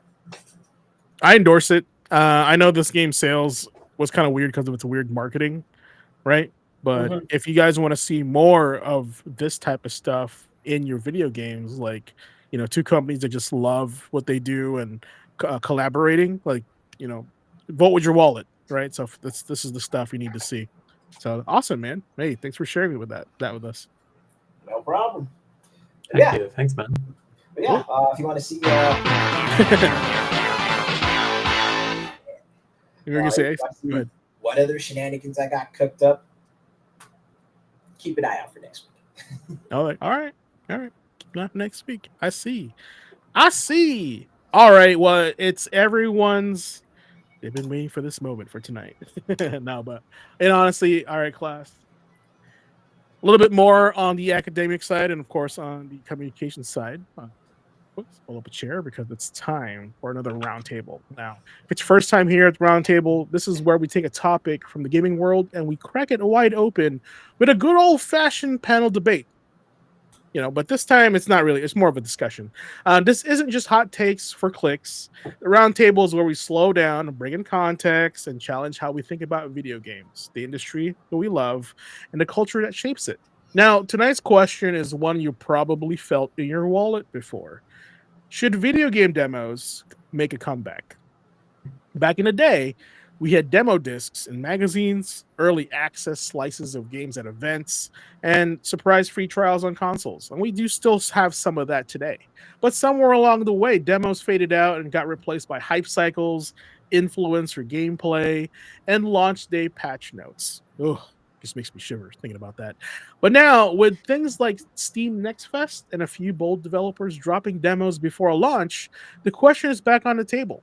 Are demos still valuable in 2025, or have they become a relic of gaming's past? So let's discuss. All right, I like to kind of start this conversation, from bottom to top. Let's go start with Ace. Should video game demos make a comeback, or still exist, depending on your situation, I guess? Honestly, I honestly feel like demos never really should have gone away. Okay. Because if there is one thing that has been like the most potent catalyst for just generating sales period, when it comes to not just games but any sort of in entertainment media. I can talk really. But like the one big thing that drives, growth and sales of entertainment media is word of mouth. And one of the things that helps, really spread that is if people can actually get their hands on it, even if it's just a sample, Yeah. Sample at Costco, right? right? Oh, I'm I gonna mean, buy that. It's good. right? I mean, heck, let's take it back to 1998, right? You know, you got your PlayStation demo discs, Yep. uh, or let's say 1998, you buy a copy of, oh God, what was it? Yeah, 1998, you bought a game. I forget which SquareSoft game it was. Could be Parasite Eve, could be Brave Fencer Musashi, could be any of those.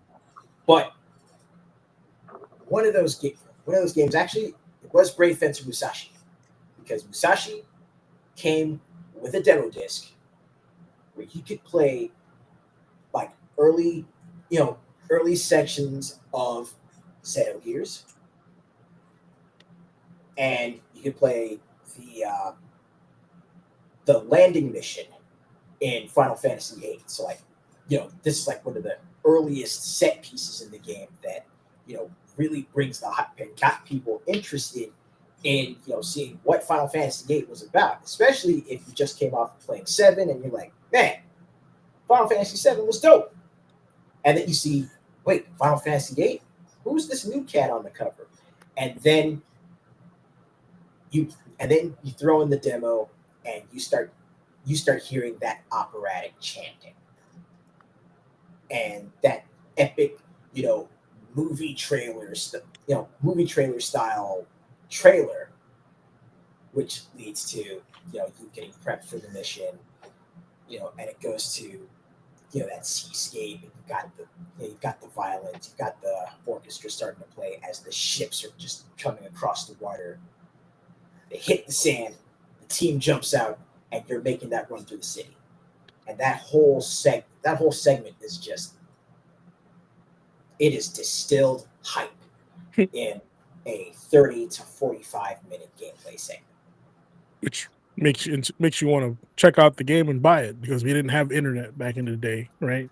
I think demo discs are a product of their time. But before I just jump into that, this is Parasite Eve. right, on the PlayStation, and this actually comes with one of those said demo discs, and this is That's like the one. shows it right there, right? Yeah, So that's the one because that came with the demo for Xenogears, Brave Fencer Musashi, Final Fantasy VIII, and Bushido Blade 2. yep. So not forget about Bushido Blade. But yeah, I mean, I guess like from what I'm to my understanding, what you're saying is that you can experience like it's like a trailer for like a movie, right? And it doesn't cost you anything. Just buying the game that you already like, right? And then here's some of other stuff if you want to give it a try. You know, do you think they should be still limited on like for example, I buy Diablo 4. Right? Should I have a demo in here for another Activision game? Should I have a demo in here for World of Warcraft or like a trial for World of Warcraft? Do you think that's like a something we should keep doing now? That sounds pretty reasonable to me. Hmm. Okay, I'll do some rebuttals here in a second, but I'd like to hear from Eric on your thoughts because you still came from like a disc era, right? Which is, and Absolutely. I think at that point, if when you got your N64, there weren't really demos in the N64, right? Because like they're all carts. But the you said you had a 360, and I feel like 360 still had some remnants of demos. If not, you were still able to download them to play next amount of time, right? So tell us your experience about like demo thoughts on. Absolutely. I remember, what was it? I had the original Xbox, and it had Jet Set Radio Future and like Sega GT Yeah, I 2000, remember that. and there was a demo disc on that one for some sort of like party game. Fusion Oh Frenzy. gosh, what was it? Yeah, man, I cannot tell you how many times I played that demo disc, just enjoying it. But ultimately, I would love to see them come back because as somebody who has delved into my career, working like 50, 60 hours a week, sometimes it's hard to break through all the hype because it's hitting at you from every angle. Oh, this game is the next innovation. This game. Uh, if that happens, I found myself just going to the classics, going to what felt comfortable.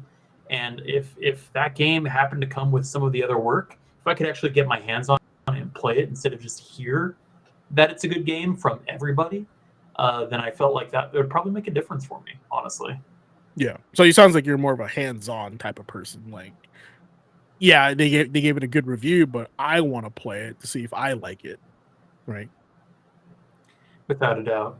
Okay. That's a pretty big one. Like, and I think that kind of mentality towards demos really builds trust with the consumer because there's no tease. It's like, am I gonna like this game or not? Unless they find a specific part of the game that's dishonest to what the actual game is, right? Because we pretty sure there's been some switcheroos where I would argue, Andre in chat. I know you said Andre said here. I'll put it on chat. Andre said, "Hell, Ace, Eric, and GQ. I heard of Devil May Cry 3 on the Metal Gear Solid 3 through the Sony demo disc."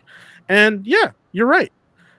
But at the same time, when we bought Zone of the Enders on the PlayStation 2, there was a demo disc there for Sons of Liberty on Metal yeah. Gear, right? People bought the Metal Gear Solid 2 demo, Yeah. and it came with a free game. yeah. That's that. Yeah, basically that's the way you want to put it. But little did we know when we bought Metal Gear Solid 2, we would not be playing as Snake for the whole game. We would be playing as Raiden, which was not in the demo. So that's kind of like I'm trying to find like, a bad example of having a demo, and this is like one of the big ones. Yeah. And because like as interesting as it was, as fascinating and artistic it is for Kojima to do that for us, I did feel it was a big switcheroo because we played that demo with the expectation that Snake was going to be the main character because there was a pretty lengthy portion of the demo. And then once we passed that stage, we got swapped with some guy that we didn't really like. So And the fact that there wasn't any sort of content featuring him in the demo, I would say is the lion's share of what contributed to folks, if not disliking Raiden, disliking Metal Gear Solid 2 as a whole. Yeah, and honestly, yeah, I think that's what led to that. But focusing on demo discs. So here's some key points I want to bring up to you. So here's some pros, right? It helps gamers make an informed purchase, just like Eric said, right? I think what's most important is the experience that you have with the game, right? Because I can tell Eric about, like, man, this game's so cool, like I enjoyed it, right? Then he plays it and he's like, oh, I don't enjoy this game because of this thing that when I was playing, right? And he would have not known that because my experience with the game was totally different, right? When I had my hands on it. So and now I'm at $60. Correct. So, I this is why I said, hey, check out the demo. There's one, right? So, and here's the second talking point. Builds honest, hype gameplay speaks louder than marketing. We just talked about that, right? Your experience with the game was more important than like any influencer out there or anybody that you may have that you trust. Like, does the game resonate with you?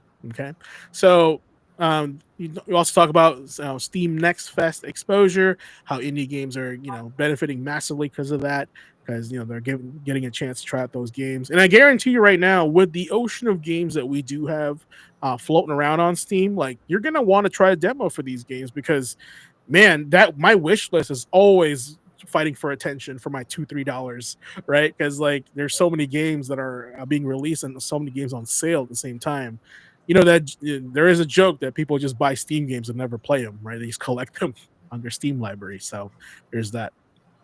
Now, very often, I know Nick's not here, but he's often our guy that says he's kind of like not like anti-demo, but he gives us the reasons why there are no demos anymore, right? So one of the few reasons was dev cost and time for polished vertical slices, right? So if you don't understand what that means, it's trying to give you the most accurate depiction of the game, right? But not giving you the full game. So that requires that cost and time. They have to make, like, for example, like, I didn't Final Fantasy 16 have their own demo, like its own enclosed demo, right? Which is like 4 hours long. That in itself is separate from the game. Like, they have to make that on their own thing, right? So because and I feel like they have to do it that way because of the stuff that's happened in the past with like data mining and stuff like that. People like hacking the game and stuff like that. So they have to make it specifically. Now, Final Fantasy 15 also had that. Their demo was rather unique, though. Their demo was its own chapter. It was a prologue of the game. So you got a chance to play the game, but it wasn't ruining anything of the main game, which is very interesting. Okay. Now, this is what I don't like a lot. Shift towards betas, pre-orders, and early access instead. I feel like we should not have to pay for a game that's an early access, a game that we have to help them fix. Unless, like, for sure, like, it's either provided to me with an incentive. Like, if you pay it now, you get 50% off, right? Free DLC down the road, because you're technically using my time and my data, but still my money to help your game be good. That seems wrong. It's kind of funny because Legendary Drops actually put up a video discussing that, I want to say earlier today. Oh, that's odd. I know of Legendary Drops, but I don't really follow, but I'll check that out. Eric, I'd like to get sorry, go ahead. Yeah, he basically said the same thing, that, and he was actually talking more about pre-order. But it's one of those things where it's like, people don't want to put their money down on a maybe. Right? Yeah, I agree with that. They don't want to put their money down on a maybe. If they actually get the chance to go hands-on, or let's say if the developer or the publisher decides to, put forth a gesture of goodwill, like saying, okay, if you support this game, you support this game early, or if you decide to pre-order the game, then you'll be able to get it at, say, like 10, 15% off. Even pre-ordering, that's like committing your money to that. I don't like that idea. It also creates fake sales numbers. because pre-orders is what they go for when basing on the interest of the community, right? So like coming at it from a business perspective, I feel like pre-ordering a game that's in early access is not the final depiction of the final product, so therefore it's mismarketing the game itself. That's just me, I'm being technical, right? So but yeah, Eric, I like to hear your stance on this, since you're kind of like, we're Ace and I are probably the more tenured video gamers, but somebody that's like outside looking in a little bit more and a different perspective. I like to hear that. Absolutely. I mean, I consider myself a gamer, but definitely not to the level you guys are. And I got burned on No Man's Sky on that pre-order, and I will never do it again. Even on games that I love, like that I know that I love, like Elden Ring's came out. It was the spiritual successor of Dark Souls. I love the series. Not pre-ordering it. Just Yeah. It's ruined me. But hands on something early and being able to play it just changes things. I mean, actually, I think I was living with you, James, at the time, and you had the beta, and you actually sat me down at your computer and let me play, and man, that really hooked me. For way which game? more than any sort of trailer. Elden Ring, the original one. Oh, right. Yeah, I was in good graces with and I still am, because I got invited to Night Rain. So I mean, I guess I'm in the book somewhere, but yeah, it is important to. And here's the thing, right? A demo is different than right, because a demo is like, check this out, this is done, but this, you can try it out before you buy it. Early access is like, you don't know, like that Star Citizen game, right? It's been in early access for like 8 years. When's that game coming out? Right. And people put millions of dollars of money in that game already. So it's like, at this point, they would be silly to just to make it a finished game. Just keep it in early access forever. They already have your money, So that's my like big concern about early access, is that I feel like the more support they have in early access, the slower they go with getting this game released, because it's like, people are already playing the game. Let's take our time, right? But I'm not going to be Mr. Negative here tonight. There is a case where that early access was super important. And Eric, you've played this game. You may not know what it is, but it is Baldur's Gate 3. So Baldur's Gate 3 was actually one of the best examples of early access, where players played the game, complained thoroughly, invested their full $60, by the way, not half deal, right? Not all the classes were out yet. I think when I was made aware of Baldur's Gate 3, Eric, they didn't even have the barbarian yet, the class. Like, that's how early it was. Wow. And they wanted $60 from you to like play the game, right?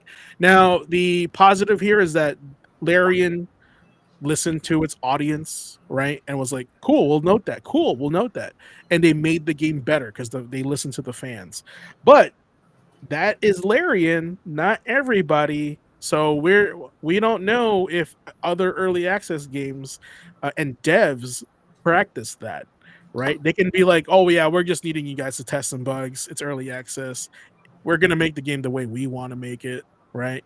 So that's the fear of early access for me. And also, like, I think this is more toward gear your direction, Eric. The fear of demos turning away casual buyers if the demo is too niche, like what you just said, right? Like, maybe you don't like the game, so therefore, and this is kind of a trash argument, because they're literally saying, we want you to buy the game before you think it's bad. That's another way to say that, right? So like, oh, we want you. We don't want to spend all this money making a demo for you to think it's bad, because we want you to buy it then think it's bad. That's literally what I hear from that. So, all right. And here's one of the things that I get when I hear demos is, and you were making a really good case about like early access, but demos ironically are kind of like post ordering a game. Like I would imagine that you'd want to put it on a game that you just came out with, and here, check out some of our older games, and they're already post type. They already have had their big sale, you're generating more people going in and buying those games because they can finally get their hands on it, right? I mean, what does it cost? A code, cost an extra CD that you have to put in the physical disc. It's so easy. Yeah, in Ace, I know that Nick has talked about cost, and we've kind of pushed back on him on this because it's like you're really gonna talk us about cost when you want to sell a game, right? Like you're gonna play that card, like it's gonna cost you money to make a demo, but you want to sell more copies. You should probably make a demo, you know. But one of the big things about this conversation is the alternative modern solution to demos, right? For example, we have a platform, that caters to that stuff, like time trials, PlayStation Plus, Xbox Game Pass, right? They have time trials in specific games. We have cloud streaming demos, right? I believe like some platforms do this where like they just stream the game for a short amount of time, and then like it stops. Kind of like very similar to like it's kind of like a non. You know how in Steam you can return a game after like 2 hours, right? So cloud streaming, the whole game is still on the cloud. You can stream it and play it, see if you like it for 2 hours. You don't have to buy it. So it's kind of like an alternative way for that. And betas as stealth marketing, that's another conversation to be had. But um, I was under the impression that betas were like for making the game nice and pristine when it gets released, not for the public to be like, hey, check out our game, see if it's broken. you know, like, and I feel like in the past 20 years, probably more now, we've been like the workhorse for the industry, and that early access, these betas as they call it, right? We've been doing their job to save cost on their end, and they've been making trash products because they're being lazy is what I'm saying by cutting corners, and leveraging us into the disguise of playing our game early, right? But like you said, Eric, games like No Man's Sky is nothing like what it is now, right? It's gonna bait and switch. It's marketed differently, right? Stuff like that. So also, some games don't even make it on release. They make it early access and they run out of money or something, and we just never get the full game. So if you put money down on an early access game, what happens? You just lose your money on a game that wasn't done, right? So, I don't know. What are you guys' thoughts on that? Uh, What should be the modern solution? How would Blazing Ace Nelson help fix that? as far as a modern solution goes, well, there's definitely cases to be made for early access for sure. You know, like you said, well, Baldur's Gate 3 was a good example. Hades is another good example. Good example. Oh, that game was in early access, and Hades 2 has been in early access for at least like the past year or so. But the 1.0 release is getting ready to come out, and for the folks that haven't, for the folks that didn't buy in during early access, but might have at the very least been keeping an eye on the game, seeing it progress, it's not the same as getting a demo of the game or actually jumping in there on early access, but you at least see it and you're keeping an eye on it.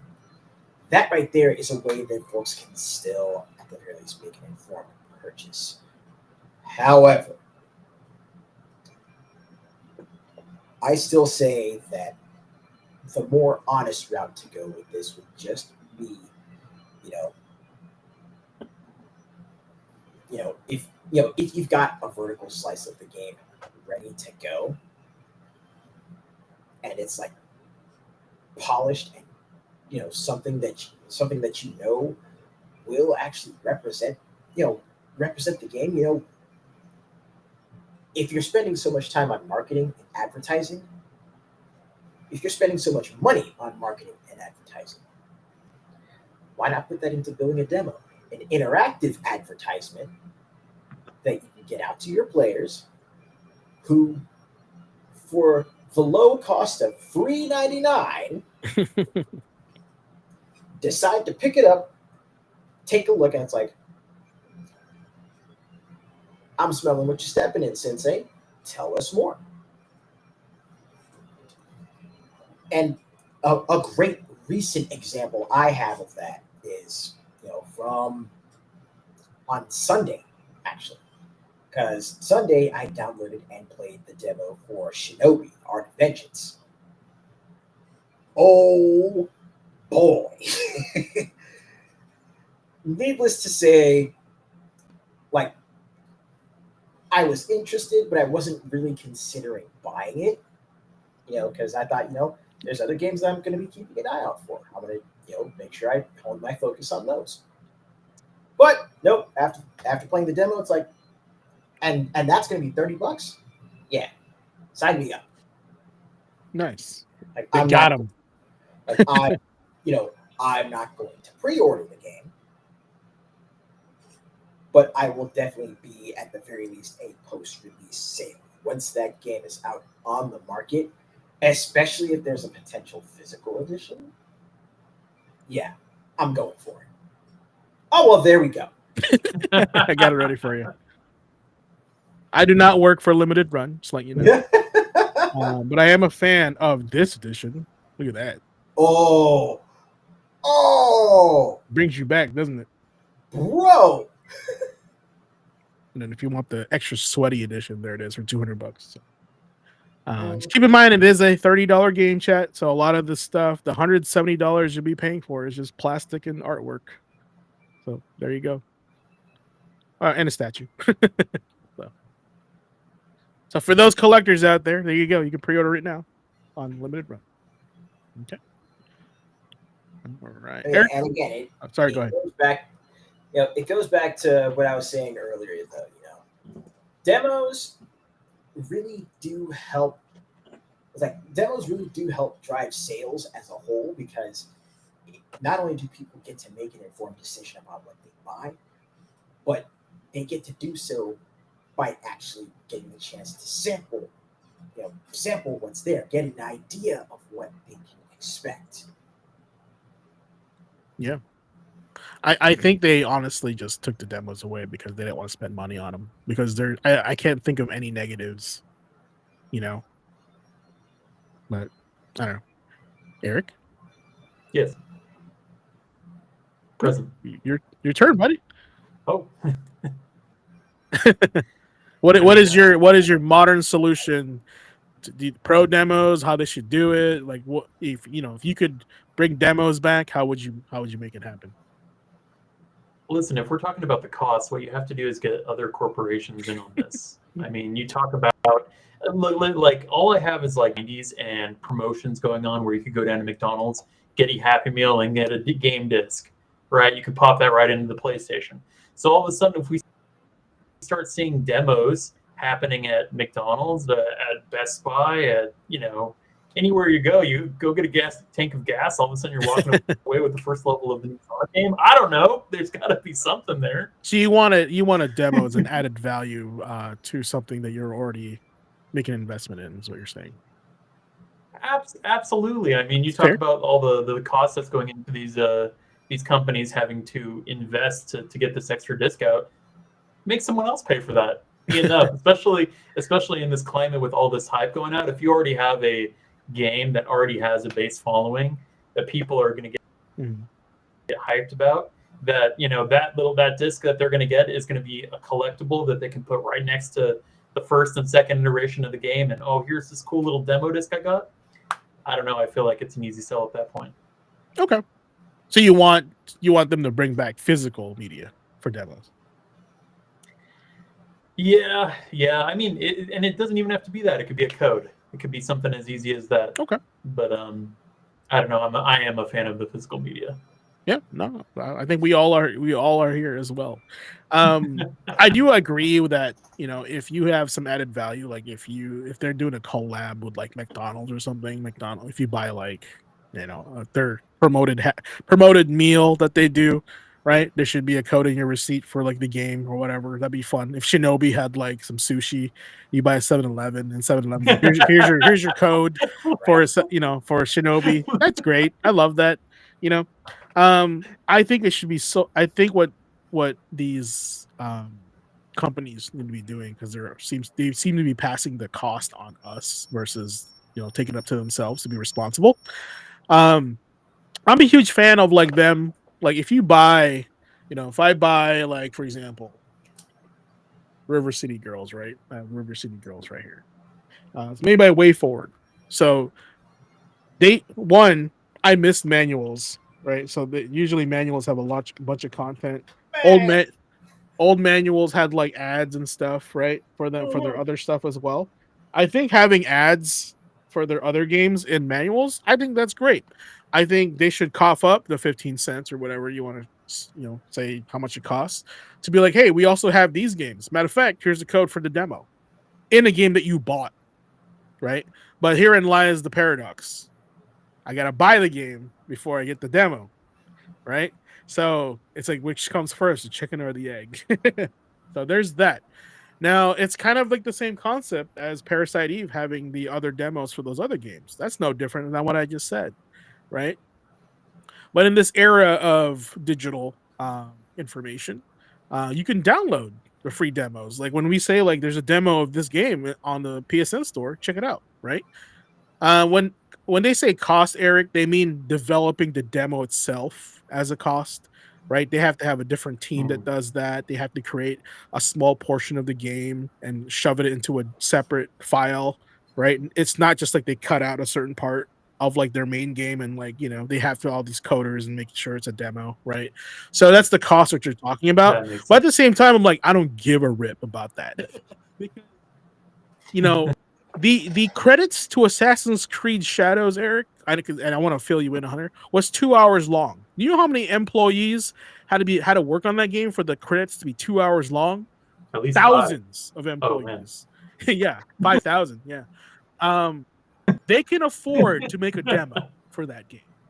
Now, I can understand why they wouldn't. Maybe the game's booty, right?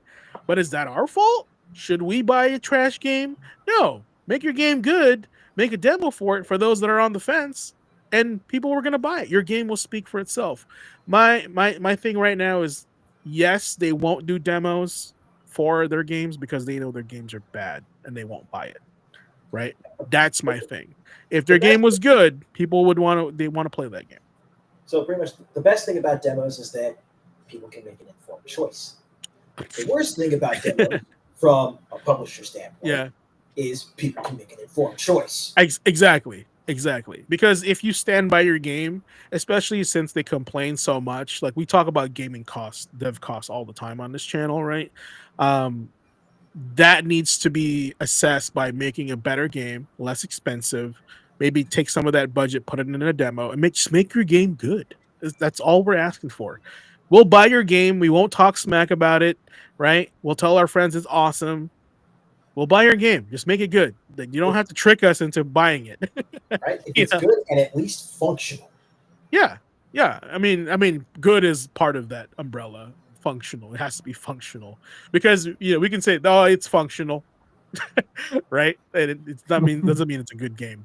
So let's be clear on that. All right. Any final statements on the demos? I think we're all in agreement that we should have demos. We should be able to try out, especially if they're thinking about raising the prices on games. Bro, you better give us a demo if a game's $70-$80 now. 100%. No one's buying that shit for $80. Eric's never gonna buy another game thanks to you jokers at No Man's Sky, right? But also, I feel like I've been in that boat with Anthem, right? So I got hornswoggled, that's what they called it back in the times, for that game as well. I played it. I liked the demo, but at the same time, the main game was a demo also. Like I got tricked in a different way. You want to know what game you would have benefited from at the very least having a playable demo, or an open beta where folks could actually go hands on with it? And I mean just without any of the marketing that already went into the game. But if folks could have actually been able to go hands on with it prior to release, at the very least with 1 or 2 suits, Exoprimal. Yeah. No, you and I both agree that game plays awesome. It's fun. It's stupid fun. But we weren't going to drop $60 on that game, right? But if people had a chance to try it, on launch, maybe a time trial, maybe like, you only play it for 20 minutes or 10 minutes, right? Like I even like those demos where you get to play the real game for 10 minutes, then it like your 10 minutes are up, you can't play it anymore, right? So like but it's also the way the game is structured. This is why it's complicated. Because what if your game has a long 10-minute intro tutorials, right? And so this by the time you actually get to play it's done. So this is why I mean they need their own demo instead of like actually taking a piece of the game. So and you're right. I agree with you on Extra Primal on that. I feel like it was also marketed really weird. Like you and I we say like, yeah, it's like a Muso game, but not. Like what can I tell you? But they marketed it as like an alternative to Overwatch. And you're like, no, No. absolutely not. It has nothing to, I mean, I get where they're coming from, but no, we this is fun because of this, not because of that. Right? So anyway, I guess Street Fighter 3 will tell us. Well, I got the picture. All right, I agree. All right. So it comes to this question. Does the industry need to bring back demos as a trust building tool, or are we in an era where Twitch streams and pre-orders have replaced the need for the vertical slice, right? So chat, drop your verdict, let us know your official statement on this, because the roundtable isn't about who's right or leaving the last word. It's about it's about starting the conversation, keeping it going. So even though this debate session is closed, the class will continue. Okay. Speaking of which, we'll just jump right on to quickly now playing. Sir, I know you haven't been here in a while, but this is a segment of our stream where we just simply talk about what are you playing these days, aside from Magic again. I've been pretty locked in Elden Ring Night Rain. It's basically literally all I've been playing when I have a chance. Yeah. Okay. Phenomenal gameplay. They changed it up just enough to keep it interesting. They had a lot of small changes, like making archery actually viable, which is something I always wanted in the regular game. And it's just long enough. 40 minutes roughly is what you can invest in, so you're not really taking that 60 100-hour journey and investing that in a game like Elden Ring. You can just sit down, play 1 or 2 games, call it a night, and still have a good time. Is there enough variety from what you've experienced so far in Night Rain to make it like worth? Well, it's also not a full price title, which is nice, right? Is there enough variety? And as a Souls player, as a Elden Ring fan, is there enough variety in Night Rain to keep your attention? Unfortunately, not. I can see why the fallout has been pretty big on the game. Yeah.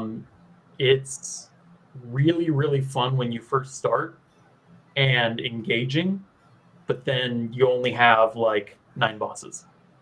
And sure, they make some bosses stronger, and everyone make one of those bosses and they'll power it up to really strong levels, but it's just not enough for me. I can see they've hit a wall, and I'm really excited to see what sort of DLC, what other classes they're going to bring in. It's got a lot of potential, is what I'll say. Okay. And I think that's the beauty about Night Rain, is that I know that it's going to be solely focused on content, updates. It is their live service game that they want you playing until they can create the next From Software game, right? I get it. So, I mean, we still haven't seen the Nameless King, right? They showed that in the trailer. Oh, he's there. He's there now? They already released him? Yeah, he's like a Night 2 boss, strangely enough. It's crazy that they took like That's weird, yeah. Strongest boss of Dark Souls 3, plopped him down, and he's just kind of like a mid-level boss. A jobber now? Oh my god, terrible. One of the things, and I don't mean to regurgitate a lot of what a lot of other people have said, because I know this is not exactly a hot take. Oh, good. But Elden Ring Night Rain is like 85 to 90% Elden Ring assets. Yeah. It's like they just enough of Dark Souls to like entice you with really cool older bosses, but make it just like that blatantly leaning towards one game. Like, you had a full catalog of bosses that you could have included and made it really pop out.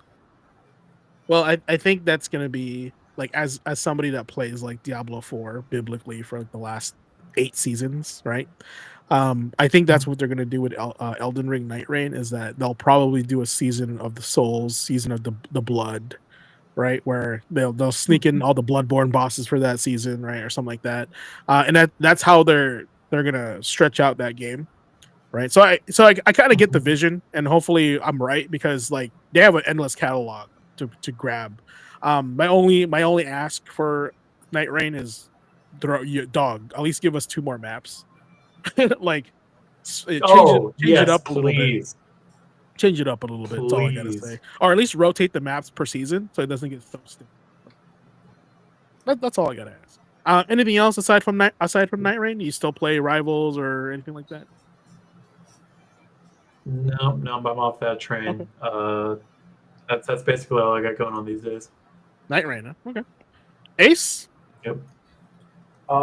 Me, as for what I've been playing, aside from jumping back into God Eater, I Ooh. have been, I have been neck deep in Armored Core 6 again.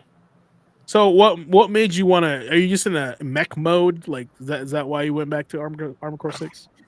It was honestly, I went back to it because I sat down and I was just scrolling through YouTube at random, and I saw a video on the subtle horror of Armored Core 6. Good enough for me. I saw that. Good enough for me. You know what? Fuck it. That game gives me it's weird because it's a tech dark future mech game, but it gives me creepy vibes. Like that's like from somebody who hasn't played it yet, like from what I've seen, it still gives me like this like ominous, uneasy feeling when I play that game, which is like weird because it's like why? It's robots, you know? Well, I can think of a few things I can say about that as far as like, what kind of spurs on that sort of horror vibe. Yeah. Firstly, it's realizing the sense of scale, because I mean, you're playing through the game and you're moving all over the place at breakneck speeds. You're stomping through, you're blowing stuff up, you're stabbing things with the pile bunker, and then as you come across the structure, you see a door, just a regular sized door that someone like you or me could walk through, and it is like a pinch compared to your AC. Yeah. And then you start to think, it's like, wait, if my AC is this big, but a person is only like this big, and then you see the Strider. This thing is so freaking big. It goes from being an object to being a location. Mm. And you're just like, what the fuck built this? How? And you just start instinctively going through the logistics, and again, just the sheer size and scale of it all hits you, and you're just like, I need to take a minute. Yeah, I definitely seen some clips where like, okay, that's big, right? Yeah. So I get where you're coming from for sure. Oh, and spoiler alert for folks that actually do get into the game. When you're facing off against the Strider, your first objective is to take out one of its legs so you can jump onto the thing. Cripple it first. It will fall on you. That's funny. And it will kill you if you don't move. This has Spoilers. happened to me. Like I'm not gonna play it now. They spoiled it for me. What else have you been playing aside from that? I know you've been playing a lot of beat 'em ups lately. Yeah, I've been again, there's Shinobi, there's Wendigo Blue, been playing Fight Forever. Yeah. Been playing some more Monster Hunter Wilds. Apparently there's like the update before the next big title update that's gonna be happening next week. Mm-hmm. Is gonna start introducing more endgame stuff. So cool. I like it. Talismans, a new difficulty for the hunts. So they're going to start expanding on the end game coming up next week, as opposed to waiting until September for Title Update 3. Yeah, I mean, I could talk about that. Could be a totally another episode, but I just feel like they really dropped the ball on Wilds. Like, ran off, really good start, lost a lot of steam right away. I think they underestimated like how good we got in World, Yeah. right? Because they're probably thinking about more newer people that are joining. Because you could feel that like this was very welcoming to new players at Monster Hunter. But for those that are like have been veterans of the titles, like we smashed through the content super For fast. everyone that just came off of soloing Fatalis, Yeah, exactly. Yeah, so that's my only big thing with. Just give us more content. It's still but good. yeah. Other than that, you know, on my breaks at work, I break out the Switch, play Okay. a little Astral Chain. Astral Chain. Yeah, have you beaten it yet? Nah, not yet. Okay. All right. Well, I for one have I play my usual. I have my multiplayer game that I play, Marvel Rivals. Right. I just play that just because it's kind of like my night rain, Eric. I just turn it on, play, 40 minutes pass, Oh yeah. relax. Right. Um, this is the first time in Diablo that I have not bought a battle pass for this season, so that's interesting. I think I'm finally reaching that point of like, because I remember I played Destiny to a certain point. I think I'm getting to a point in Diablo where I'm like, okay, I'm done with the battle pass, right? So that's just my thing on that.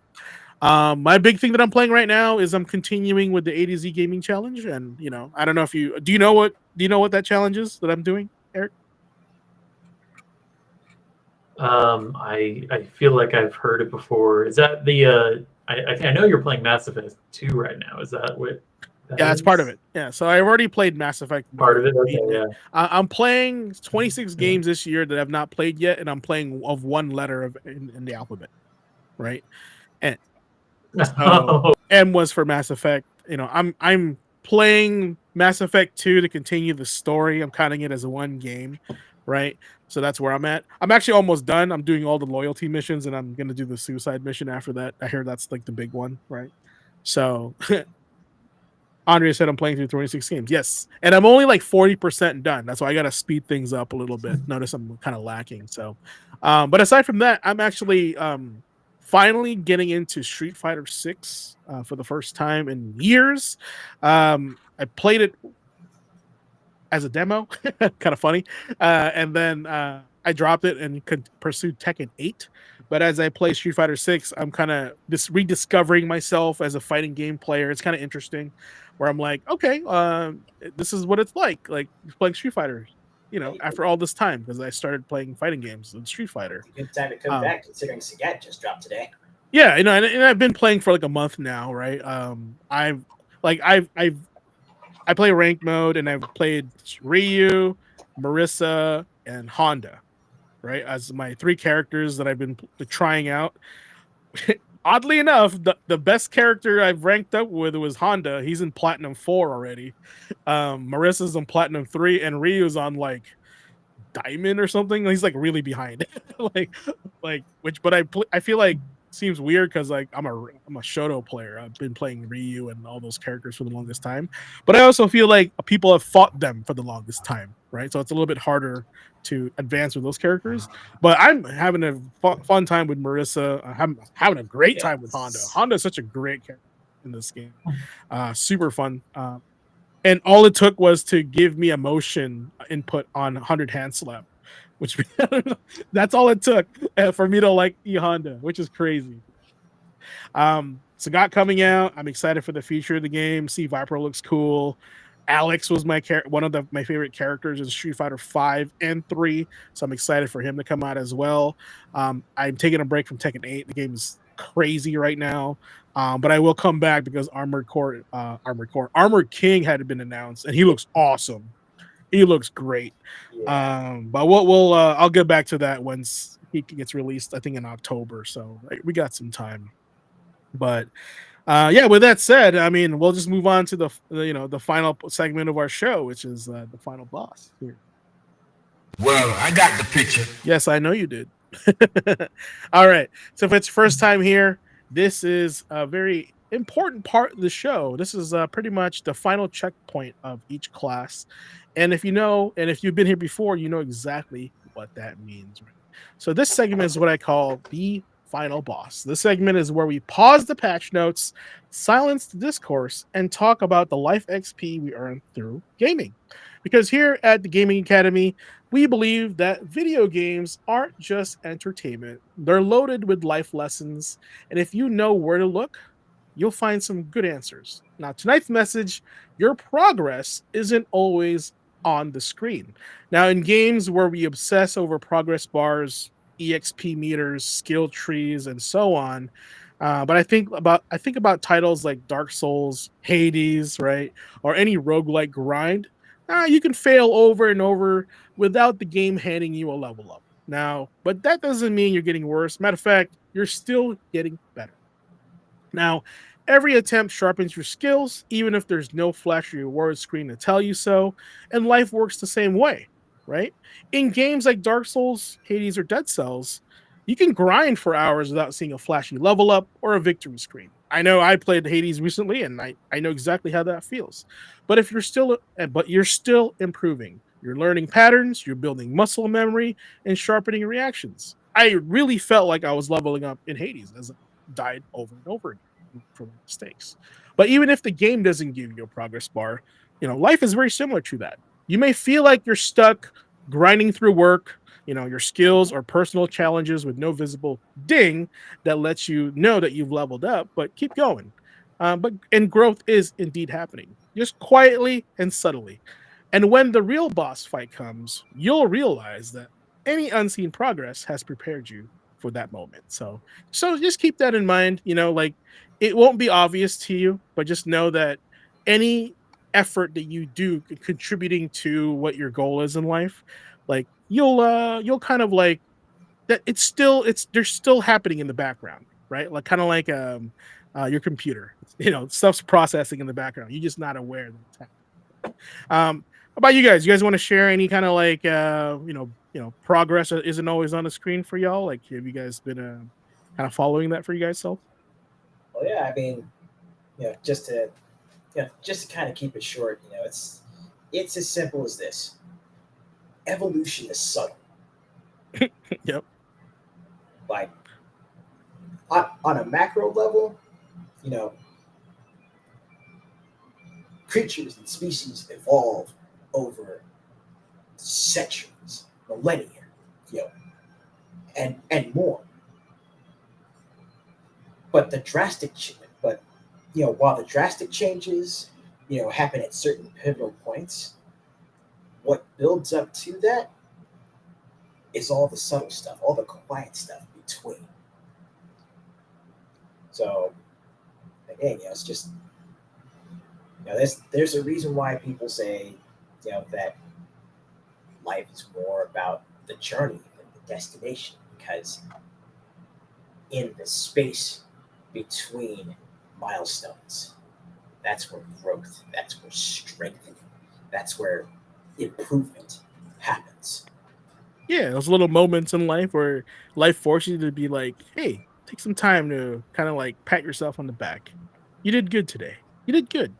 Matter of fact, it may not feel like it, but you're doing all right. And we often talk about that on the channel, how like, you know, give yourself a pat on the back, take it easy on yourself a little bit, but like you're doing good. It may not seem that way, just like today's topic, it's happening in the background, right? And what I learned today too is that if things get uncomfortable, that's called growth.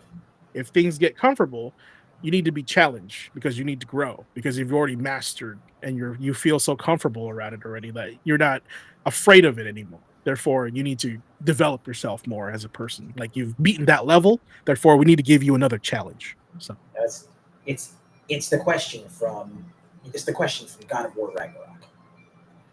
Does it make you scared? yeah. Yes. Yes, you scare me, Kratos. Why would 100%. you do it? Be better, boy.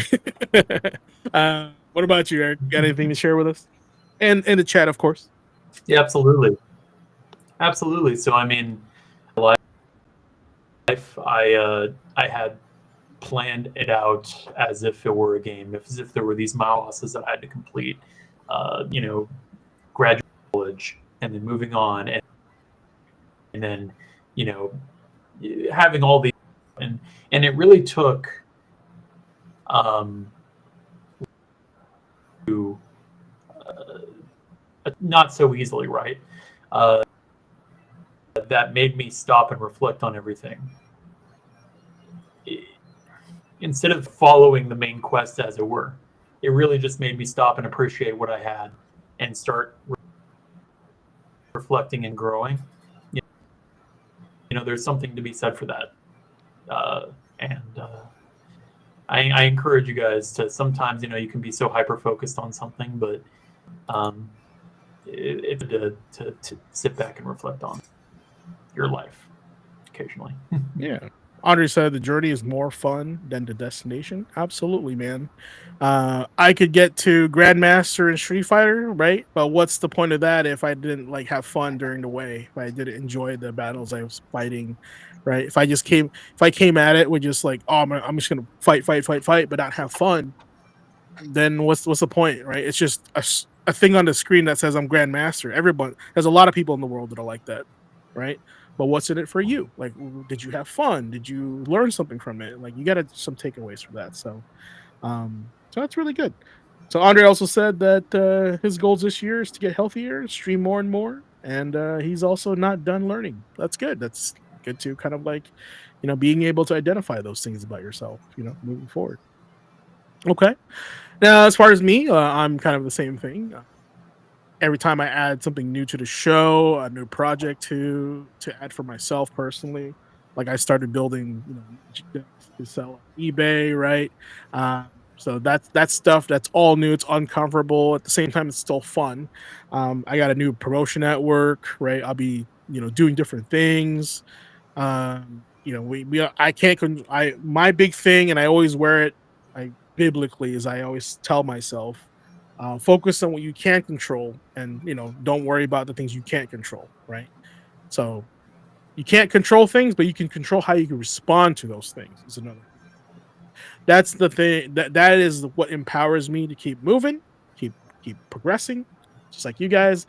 And my, you know, my XP bar is, you know, it's up and down. I feel like when you mess up, you go down a level, but at the same time, just like in Hades, you know what to do next. You adapt and you move on forward. I think it took me 26 runs on Hades to beat the first completion, right? So maybe on my second completion, it'll only take me 13. You know, maybe on my third one, it'll only take me 7, right? So you get better as you go, right? And you want to try different things, otherwise things get stale. Yes, I've beaten Hades with a sword already. Now I want to check it out with the gloves, right? Oh, it's a little bit harder with the gloves, but hey, I'm learning, you know, and then I'll eventually beat it with the gloves. The bow is where it's at. Yeah, the bow. You like the bow? I like the gun. The bow is the best. The gun is my choice. So, but yeah, that's yeah. Any final words before I you know, close out the stream tonight? No, but Scorpion definitely brought up a couple of good points as well. Yeah. You know, firstly, you know, it takes many forms to go from a child to an elderly. Yep. You know, and again, you know, it's one of those things where you know, you see how you looked as a child compared to how you look as an older individual, but each of those wrinkles on your forehead tells a story of what happened in between. Again, the space where the growth happens. And also, don't cheat in life. Don't cheat in life. You know, the more you try and cut corners, you're really just doing yourself a disservice. And honestly, have fun earning that XP. I love it. Yep. So does the Smash TV announcer. He loves it. Let's go. All right. So I'll close it out with this for tonight, and you guys can enjoy the rest of your week with these words. Okay. So here's your final boss moment.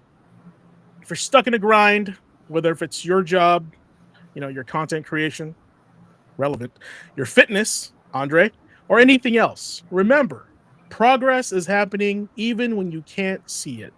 You're leveling up in the background, stay consistent, stay patient, and when the real boss fight comes, you'll be ready. So that's been your final boss wisdom for tonight. Keep grinding, keep raising that gamer quotient message, and never forget, even though class is dismissed, the academy is always in session. All right, Ace, close us out. What you got? Yep. Again, thanks so much, everybody, for joining us. Everybody on the panel, everybody in the chat. Y'all have been great as always. If you've been seeing us on Twitch, you know where to follow us. Blaze Mason Nelson, GQAzndood, or GQ Asian Gaming on Twitch or Twitter. Excuse me. Like every day between the two of us, there's always going to be something going on. But until next week, keep those pencils sharp, keep those notebooks open, keep your heads in the books. And until then, class dismissed. All right. Have a good night, guys. And here's a little something for you before you go. Mission complete.